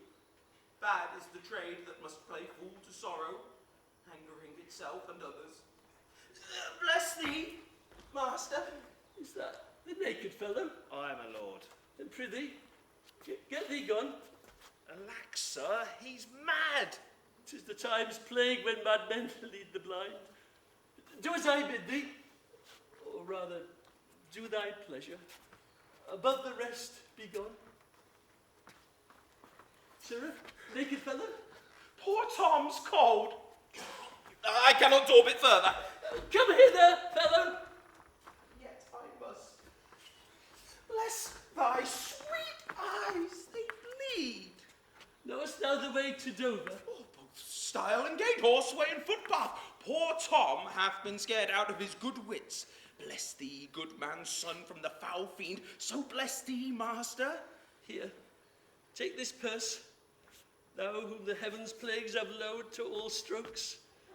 That I am wretched makes thee the happier. Heavens, deal so still. Dost thou know Dover? Aye, master. There is a cliff, whose high and bending head looks fearfully in the confined deep. Bring me but to the very brim of it, and I'll repair the misery thou dost bear with something rich about me. From that place I shall, no leading need. Give me thy arm. Poor Tom will lead thee.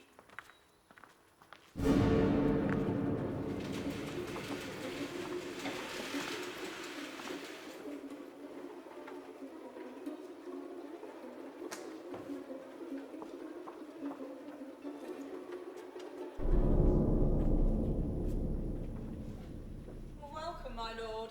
My mild wife not met us on the way. Now, where's my wife? Madam, within, but never once so changed. I told her of France, she smiled at it.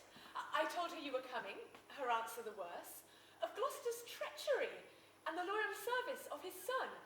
When I informed her, she called me sot, and told me I'd turned the wrong side out. What most she should dislike seems pleasant to her, what like offensive. Then shall you go no further. 'Tis the cowrish terror of her spirit that dares not undertake. She'll not feel wrongs which tie her to an answer.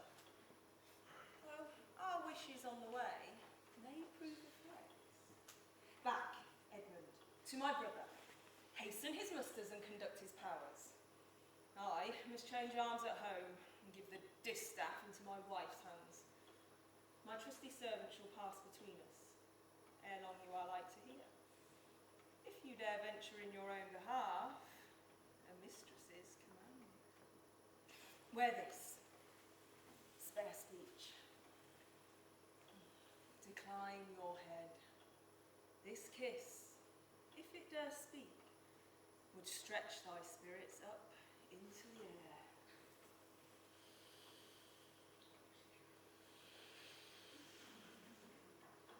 Conceive and fare thee well.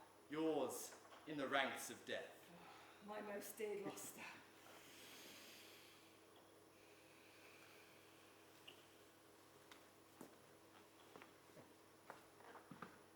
Oh, the difference of man and woman. To thee, a woman's services are due. My fool usurps my body. Madam, here comes my lady. I have been worth the whistle. Goneril, you're not worth the dust that the rude wind blows in your face. I fear your disposition. That nature that contemns its origin cannot be bordered certain in itself. She that herself will sliver and disbranch from her material sap, perforce must wither and come to deadly use. Oh, no more! The text is foolish. Wisdom and goodness to the vile seem vile. Filth savour but themselves. What have you done? Tigers, not daughters. What have you performed? A mother and a gracious aged woman. Most barbarous, most degenerate have you madded. Could my good brother suffer you to do it? A man by her so benefited.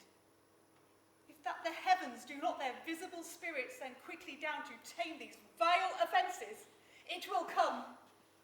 Humanity must perforce prey on itself like monsters of the deep. Oh, milk-livered woman! That bears the cheek for blows, the head for wrongs! Who has not in thy brows an eye discerning, thy honour from thy suffering, that not knowest fools to those villains pity who are punished, ere they have done their mischief. France spreads in our noiseless land, begins threats, whilst thou, a moral fool, sit still and criest, oh alack, why does he so? See thyself, devil. Proper deformity seems not in the fiend so horrid as in thee. Oh, vain fool! It's a changed and self-covered thing. Be monster not thy feature. With my fitness to let these hands obey my blood, they are apt enough to dislocate and tear my flesh and bones.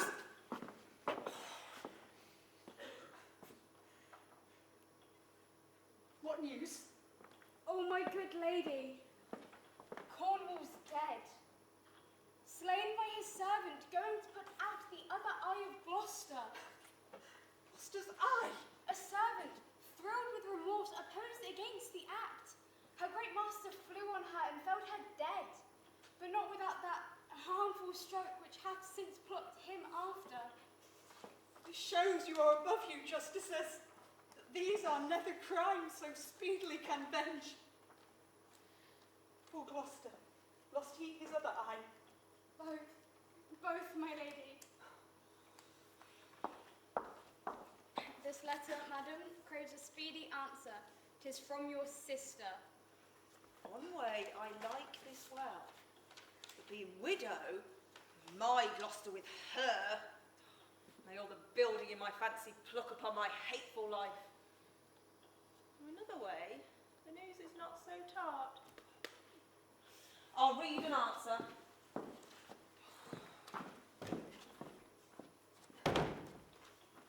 Where was his son when they did take his eyes? Come with my lady hither. No, he is not here. No, madam, I met him back again. Knows he the wickedness? Aye, madam, 'twas he informed against him, and quit the house on purpose that their punishment might have the freer course. Gloucester, I live to thank thee for the love thou show'st Lear, and to revenge thine eyes. Come hither, friend, tell me what more thou knowst.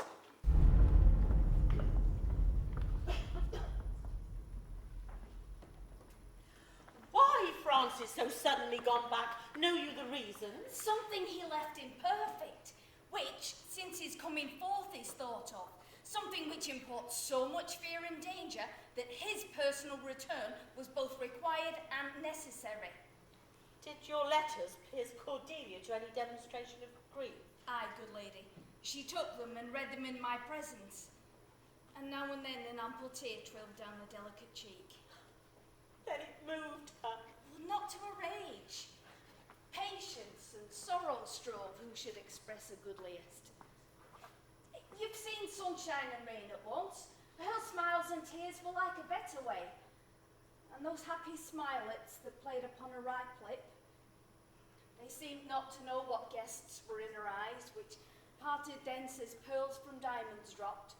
Made she no question? Once or twice she heaved the name Mother, pantingly forth as if it pressed her heart. She cried, "Sisters, sisters, shame of ladies, sisters. Kent, Mother, what in the storm? In the night? Let pity not be believed." And then away she started to deal with grief alone. It is the stars. The stars above us govern our conditions. Else one self-made unmate could not beget such different issues. You spoke not with her since? No. And was this before France's return? No, since. Well, friend, the poor distressed Lears in the town, who sometime, in her better tune, remembers what we are about, and by no means will agree to meet her daughter. But why, good lady? Shame so elbows her. Her own unkindness, the strict Cordelia of her benediction, gave her dear rights to the dog-hearted daughters. Such things sting her mind so venomously that burning shame keeps her from Cordelia. Alack, the poor woman. Of Albany and Cornwall, heard you not? 'Tis so, they're afoot. Well, friend, I will bring you to Lear and leave you to attend her. Why? Some good cause in concealment will wrap me up a while. When I am known right, you shall not grieve lending me this acquaintance. I pray you, go along with me.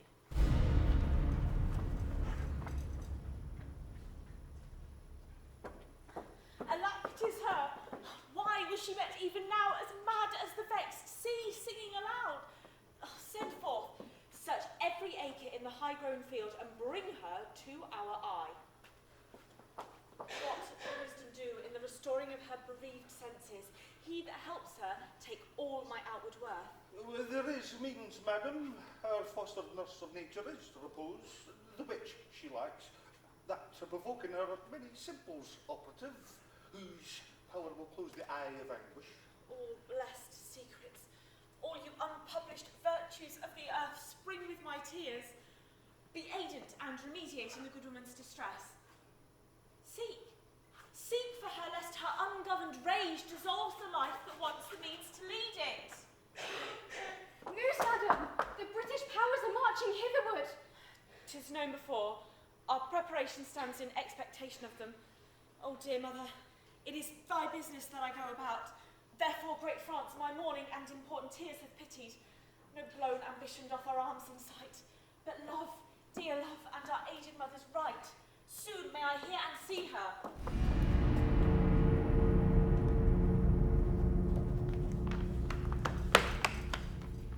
But are Albany's powers set forth? Aye, madam. Herself in person there? Madam, with much ado, your sister's the better soldier. Edmund spake not with Albany at home? No, madam. What might import my sister's letter to him? I know not, lady. Faith, he is posted hence on serious matter. It was great ignorance Gloucester's eyes being out to let him live. For ever he arrives, he moves all hearts against us. Edmund, I think, has gone in pity of his misery to dispatch his knighted life. Moreover, to descry the strength of the enemy. I must needs ask him, madam, with my letter. Our force is set forth tomorrow. Stay with us. The ways are dangerous. I may not, madam. My mistress charged my duty in this business. Well, why should she write to Edmund? Might not you transport her purposes by word? Be like something, I know not what. I'll love thee much. Let me unseal the letter. Madam, my brother. I know your lady does not love her partner, I'm sure of it. And at a late being here, she gave strange elans and most speaking looks to the noble Edmund. I know you are of her bosom. Aye, madam. I speak in understanding you are, I know it. Therefore, I do advise you, take this note. My lord is dead. Edmund and I have talked, and more convenient he is for my hand than for your ladies. You may gather more. And if you do find him, pray you, give him this. And when your lady hears this much from you, I pray you, desire her, call her wisdom to her. So fare you well. And if you do happen to chance on that blind traitor, preferment falls on her that cuts him off.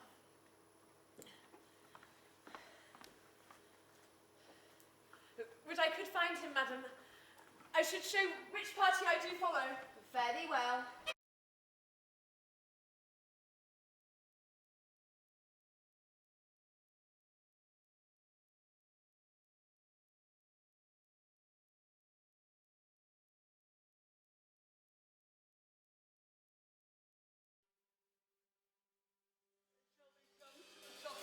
Same hill. Climb it now. Look how we labour. He thinks the ground is even. Horrible steep. Look that. Do you hear the sea? No, truly. Why then your other senses grow imperfect by your eyes' anguish? So may it be indeed. Methinks thy voice is altered, and thou speakest in better phrase and matter than thou didst. You're much deceived. In nothing am I changed. Methinks you are better spoken. Come on, sir. Here's the place. Stand still. How fearful and dizzy 'tis to cast one's eyes so low. Crows and choughs that wing the midway air show scarce so gross as beetles. The fishermen who walk upon the beach appear like mice. The boy almost too small for sight. Murmuring surge that on the unnumbered idle pebbles chafes cannot be heard so high. I'll look no more, lest my brain turn and the deficient side topple down headlong. Set me where you stand. Give me your hand. You are now within a foot of the extreme verge. For all beneath the moon would I not leap upright. Let go my hand. Here, friend, it's another purse. In it a jewel, well worth a poor man's taking. Fairies and gods prosper it with thee. Now, go thou farther off. Bid me farewell. Let me hear thee going. Now fare you well, good sir. With all my heart. Why I do trifle thus with his despair is done to cure it. O you mighty gods, this world I do renounce, and in your sight shake patiently my great affliction off. If I could bear it longer, and not fall to quarrel with your great opposeless wills, my snuff and loathed part of nature would burn itself out. Oh, if Edgar live, oh, bless him. And now, fellow, fare thee well. Gone, sir. Farewell. And yet I know not how conceit may rob the treasury of life when life itself yields to the theft. Had he been where he thought, by this had thought been passed. Alive or dead? Ho, you, sir, friend! Hear you, sir, speak. Thus might he pass indeed. Yet he revives. What are you, sir? Away!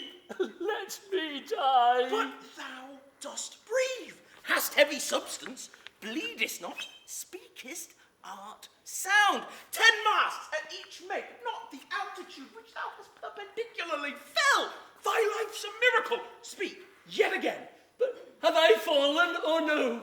From the dread summit of this chalky bourne, look up behind. The shrill gorged lark so far cannot be seen nor heard. Do but look up. Alack, I have no eyes. Is wretchedness deprived that benefit to end itself by death? 'Twas yet some comfort when misery can beguile the tyrant's rage and frustrate his proud will. Give me your arm. Up. So. Howist. Feel you your legs? You stand. Too well. Too well. This is above all strangeness. Upon the crown of the cliff. What thing was that which parted from you? A poor, unfortunate beggar.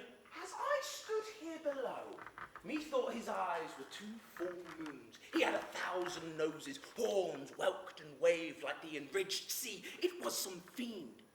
Therefore, thou happy father, think that the clearest gods who make them honours of men's impossibilities have preserved thee. I do remember now. Henceforth I'll bear affliction till it do cry out itself, enough, enough, and die. That thing you speak of, I took it for a man. Often would say, the fiend, the fiend. He led me to that place. Bear free and patient thoughts. But who comes here? Look, look, a mouse. Peace, peace. This piece of toasted cheese on it. Oh, there's my gauntlet. I'll prove it on a giant. Bring up the brown bills. Oh, well flown bird in the cloud, Ah! Give the word. Sweet Marjoram. Pass. I know that voice. Goneril with a white beard. They flattered me like a dog. Said I had white hairs, or the brown ones were there. They said aye and no to everything I said aye and no to. 'Twas no good divinity. When the rain came to wet me once, and the wind to make me chatter, when the thunder would not peace at my bidding, there I found them, there I smelt them out. Go to, they are not men of their word. They said I was everything. 'Tis a lie. I am not ague-proof. The trick of that voice I do well remember. Is not Lear? Aye, every inch Lear. When I do stare, see how the subject quakes. What was thy cause? Adultery? Thou'lt not die. Die for adultery. Let copulation thrive. Or wasn't Gloucester's bastard son kinder to his father than my daughters got to in the lawful sheets? To it, luxury, pell-mell. Behold, yon simpering daughter, whose face between the forks presages snow, that minces virtue, and shakes her head to hear of pleasure's name. Below the waist they are centaurs, the women all above. But to the girdle do the gods inherit. Beneath it all the fiends. There's hell, there's darkness, there's the sulphurous pit. Burning, scalding, stench, consumption, five. Oh, let me kiss that hand. Oh, let me wipe it first. It smells of mortality. Oh, ruined piece of nature. This great world shall so wear out to naught. Dost thou know me? I remember thine eyes well enough. Do they squinny at me? No, I'll not love. Do thy worst, blind Cupid. Read thou this challenge. Mark but the penning of it. Were all the letters sons, I could not see one. I would not take this from report. It is, and my heart breaks at it. Read? What, with the case of eyes? You're there with me. No eyes in your head, nor no money in your purse. Your eyes are in a heavy case, your purse in a light. Yet you see how this world goes. I see it feelingly. What? Art mad? A man may see how this world goes with no eyes. Look with thine ears. See how yon justice rails upon yon simple thief. Hark in thine ears. Change places and handy-dandy, which is the justice, which is the thief. You've seen how a farmer's dog barks at a beggar. Aye, madam. And the creature run from the cur. There thou might behold the great image of authority. The dog's obeyed in office. Thou, rascal beadle, hold thy bloody hand. Why dost thou lash that whore? Strip thine own back, thou hotly lust to usuring kind for which thou whips her. Plate sin in gold, and the strong lance of justice hurtless breaks. Arm it in rags, and a pygmy straw doth pierce it. Get thee glass eyes, then, like a scurvy politician, you seem to see the things thou dost not. Now, come, pull off my boots. Harder. Oh, so. Oh, if thou wilt weep my fortune, then take my eyes. I know thee well enough. Thy name is Gloucester. Thou must be patient. We came crying hither, thou knowest. When first we smell the air, we wail and cry, and I will preach to thee, mark. Alack, alack the day. When we are born, we come to this great stage of fools. That was a good block. 'Twere a delicate stratagem to shoe a troop of horses with felt. I'll put it in the proof, and then, when I've stolen up upon those sons and daughters-in-law, then kill! Lay hand upon her. Rescue? My dear lady, your most dear daughter has Oh, sent a us to... prisoner. I am in the natural fall of fortune. Use me well. Let me have surgeons. I'm cut to the brains. You shall have anything. I will die bravely, like a bride. Come. I shall be jovial. What? I am Lear, my master. Knowest thou that? You are, and we obey you. Oh. Oh, then there's life in it. Nay, if you shall get it, you shall get it with runnings. Oh, a pitiful sight in the meanest wretch. Thou hast one daughter, who redeems nature from the general curse which twain have brought her to. Hail, gentle sir. Sir, speed you. What's your will? Do you hear aught, sir, of a battle toward? Sure and vulgar, near, and stands in the hourly thought. Thank you, sir. That's all. Oh, you ever gentle gods, take my breath from me. Let not my worser spirits tempt me again to die before you, please. Well, pray you, father. Now, good sir, what are you? A most poor man, made tame to fortune's blows, who by the art of known and feeling sorrows, and pregnant to good pity, give me thy hand. I'll lead thee to some biding. Hearty thanks. A proclaimed prize, most happy. That eyeless head of thine was first framed flesh to raise my fortunes.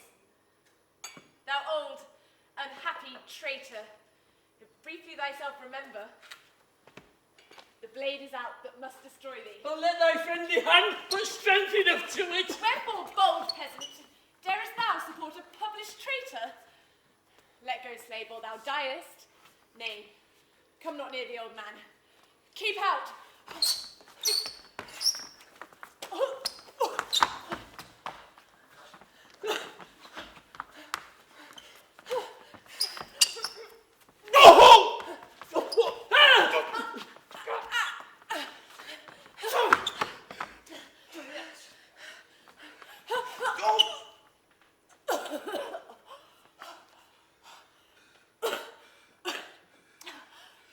Slave, thou hast slain me. Take the letters that thou findest about me. Give them to Edmund of Gloucester. Seek him out. Untimely death.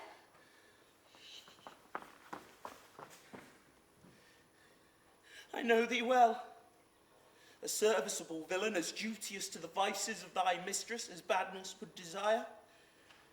What? Is she dead? Come, father. Sit you down.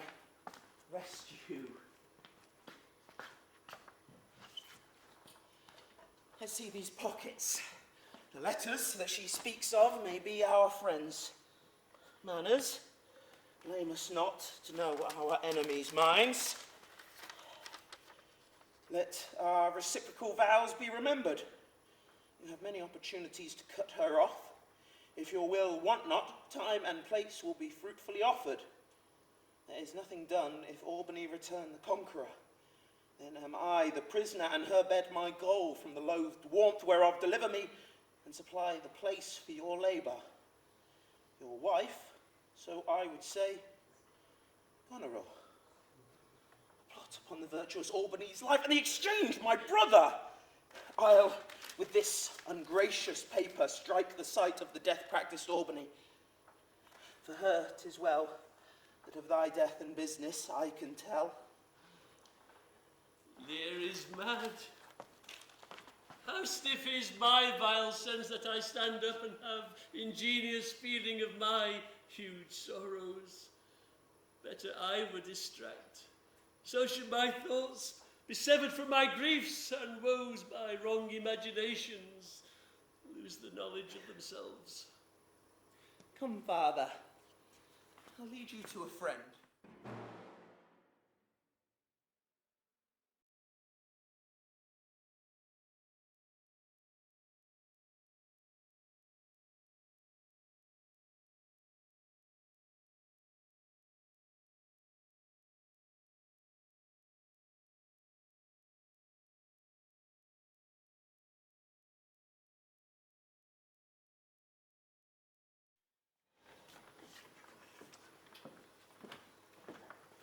Oh, thou good Kent, how shall I live and work to match thy goodness?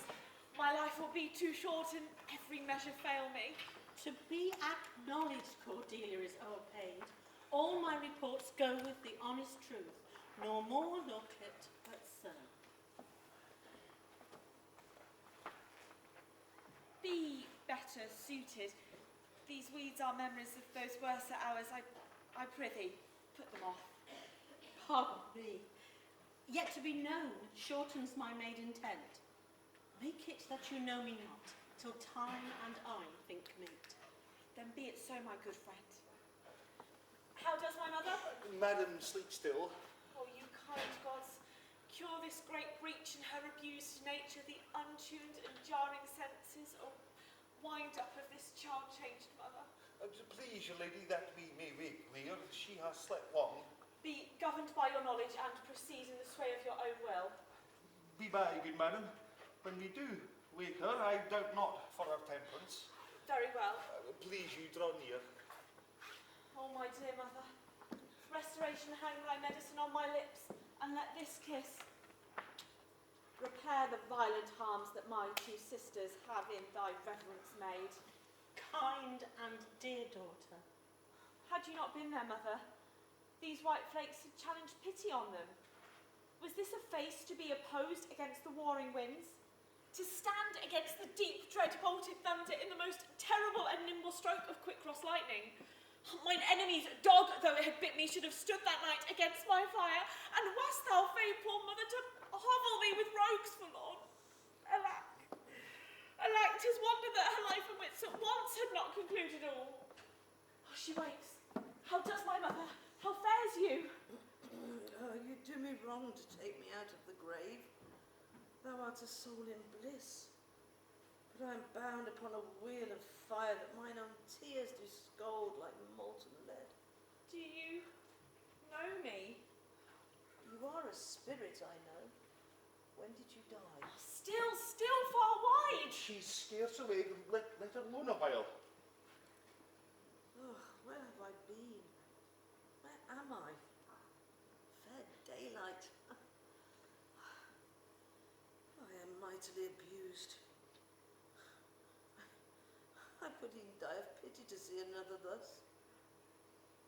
I know not what to say. I would not even swear these are my hands. Let's see. Oh, I feel this pinprick. Would I were assured of my condition. Oh, look upon me, lady, and hold thy hands in benediction over me. No, must not kneel. I prithee do not mock me. I am a very fond, foolish old woman, 60 and upwards, not an hour more nor less. And to deal plainly, I fear I'm not in my perfect mind. Methinks I should know you, and know this man, but doubtful I am, for I know not what place this is, and all the skills I have remembers not these garments, nor I do not know where I did lodge last night. Do not laugh at me, but I think this lady to be my daughter Cordelia. And so I am. Are your tears wet? Oh, Faith, yes, pray. Weep no more.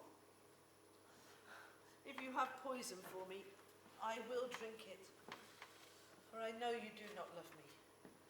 Your sisters have, as I do remember, done me wrong. You have some cause, they do not. No cause. No cause. Be comforted, the great rage you see in her is killed, and yet it is danger to make her even o'er the time she has lost. Desire her to go in, trouble her no more till further settling. Will it please you walk? If you'll bear with me, I prithee now, forget and forgive. I am old and foolish.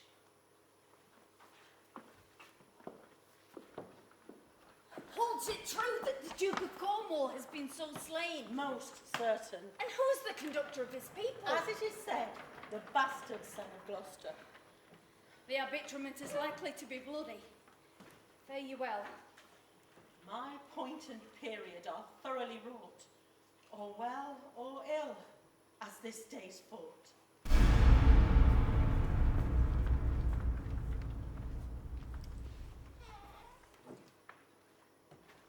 Know of Albany, if her last purpose hold, or whether since she's advised by aught to change the course, she is full of alteration and self-reproving. Bring her constant pleasure. Our sister's lady is certainly miscarried. 'Tis to be doubted, madam. Now, sweet lord, you know the goodness I intend upon you. Now tell me but truly, but then speak the truth. Do you not love my sister? In honoured love. And have you never found Albany's way to the forfended place? Well, that thought abuses you. I am doubtful that you have been conjunct and bosomed with her as far as we call hers. No, by mine honour, madam. I never shall endure her, dear my lord. Be not familiar with her. Fear me not. I'd rather lose the battle than that sister should loosen him and me. Our very loving sister, well be met. Sir, this I hear, Lear has come to her daughter. Where I could not be honest, I never yet was valiant. For this business, France invades our lands, with others whom I fear most just and heavy causes make oppose. And why was this reason? And combine together against the enemy? For these domestic and particular broils are not the question here. Let's then determine on our proceedings. Yeah, I shall attend you presently. Sister, you'll go with us? No. I pray you, 'tis most convenient, go with us. Oh, I know the riddle. I will go. If e'er your grace had speech with man so poor, hear me one word. Speak. Before you fight the battle, ope this letter. If you have victory, I can produce a champion that will prove what is about there. If you miscarry, your business of the world hath so an end, and machination ceases. Stay till I have read the letter. I will forbid it. When time shall serve, I will appear again. Fare thee well. I'll overlook my paper. Draw up your powers. This is the guess of their true strength and forces by diligent discovery. But your haste is now urged upon you. I shall greet the time.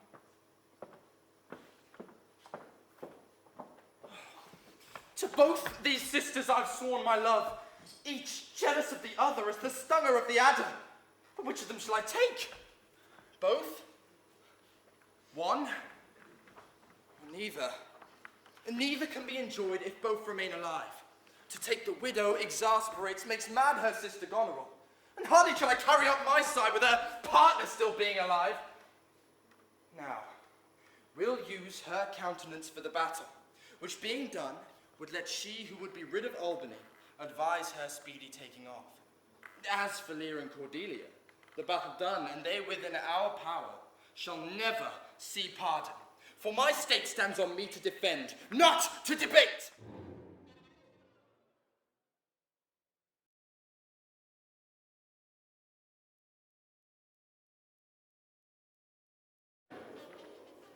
Here, Father, take the shadow of this tree for your good host. Pray that the right may thrive. If ever I return to you again, I'll bring you comfort. Grace go with you, sir. Give me thy hand, old man, away! Lear and her daughter taken. Give me thy hand, come on! Oh, no further, sir. A man may rot even here. What? In ill thoughts again? Men must endure their going hence, even as their coming hither. Ripeness is all. Come on! Oh, that's true, too.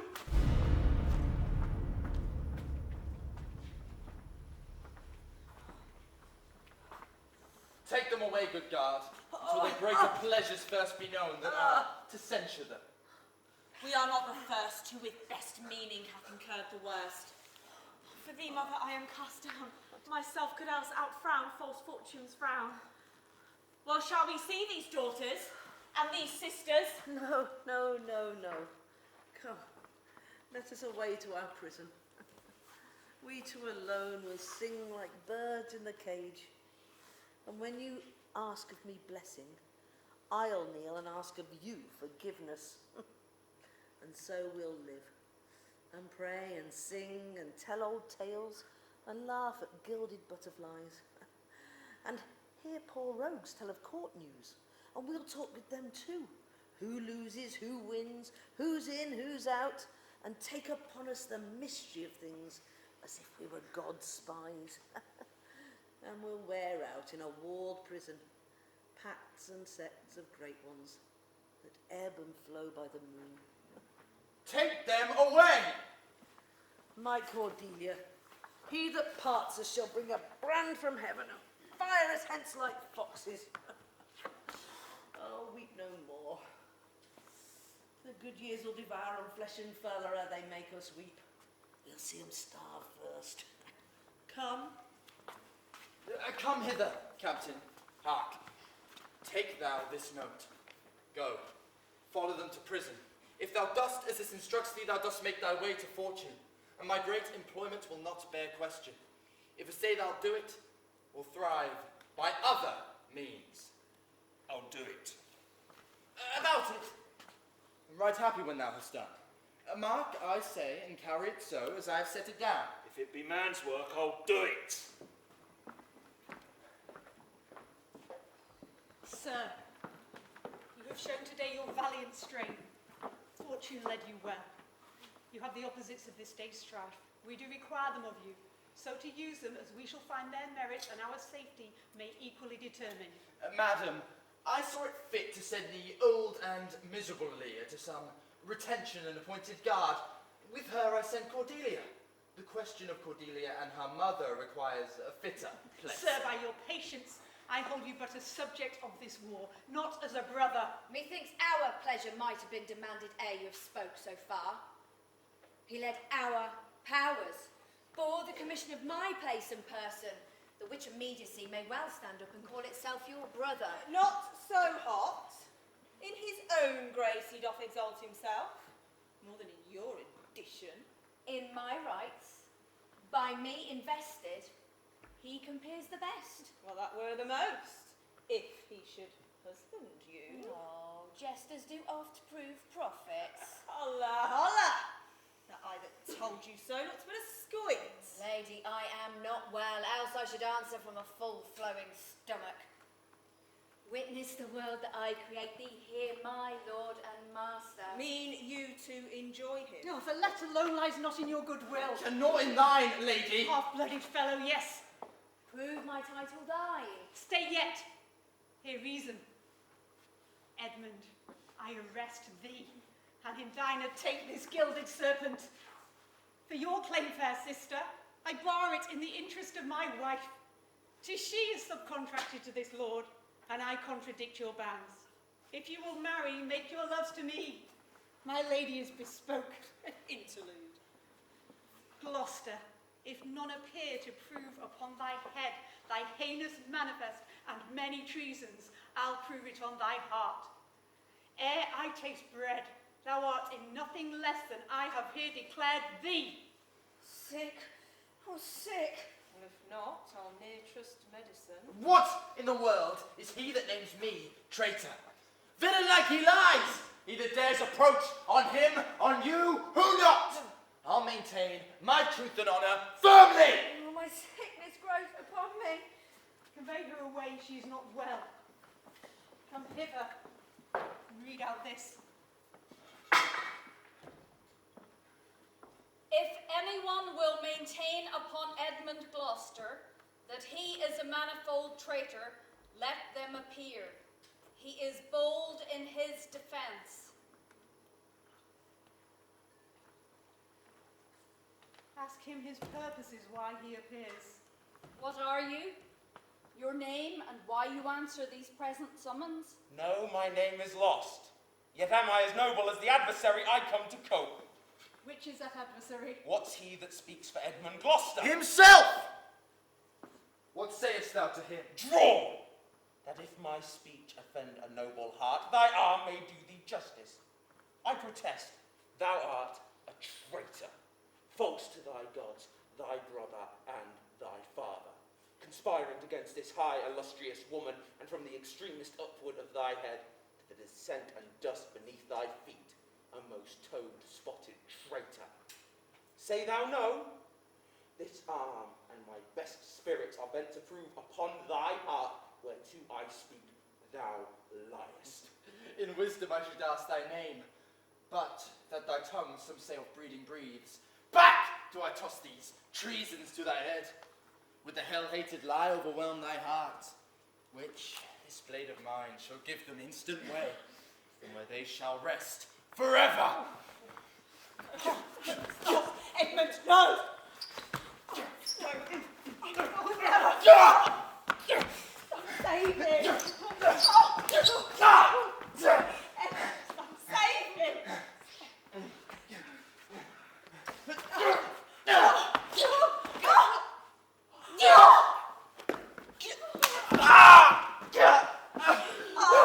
This is practice, Gloucester!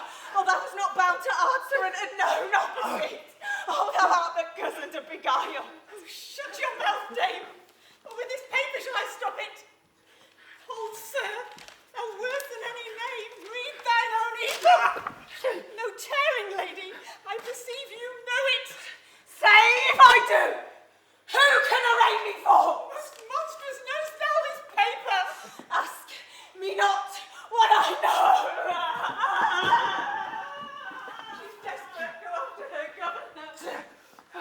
What you have charged me with, that I have done, and more, much more.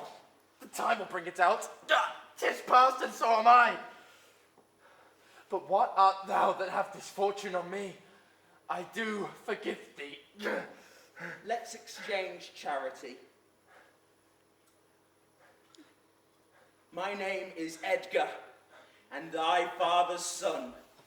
The gods are just, and of our pleasant vices make instruments to plague us. The dark and vicious place where thee he got cost him his eyes. Thou hast spoken right. 'Tis true.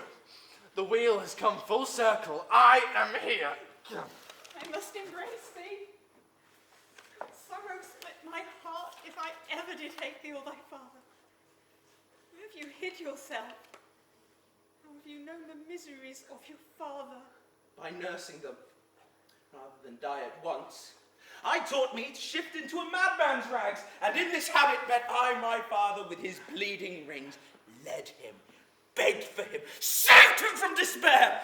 Never, oh, fault, revealed myself to him until some half hour passed. Not sure, though hoping of this good success, did I reveal myself to him and asked his blessing. But alack, his poor heart too weak the conflict to support, twixt two extremes of passion, joy, and grief, burst smilingly. This speech of yours hath moved me, and will perchance do good. Help! Help! What kind of help? What means that bloody knife? 'Tis hot. It smarts. It came even from the heart of dead. God of all, madam, your lady and her sister by her is poisoned. She hath confessed it. I was contracted to them both. All three now marry in an instant. And come to bid Lear good night. Is she not here? Oh, don't think you must forget. Edmund, where's Lear and Cordelia? I pant for life. Some good I mean to do, despite mine own nature. Quickly send to the captain. Be brief in it, for my writ is on the life of Lear and Cordelia. Send in time. Hasten for thy life. He hath commission from thy wife and me to hang Cordelia in the prison, and to lay the blame upon her own despair that she fordid herself. Oh, the gods defend her. Bear him hence a while.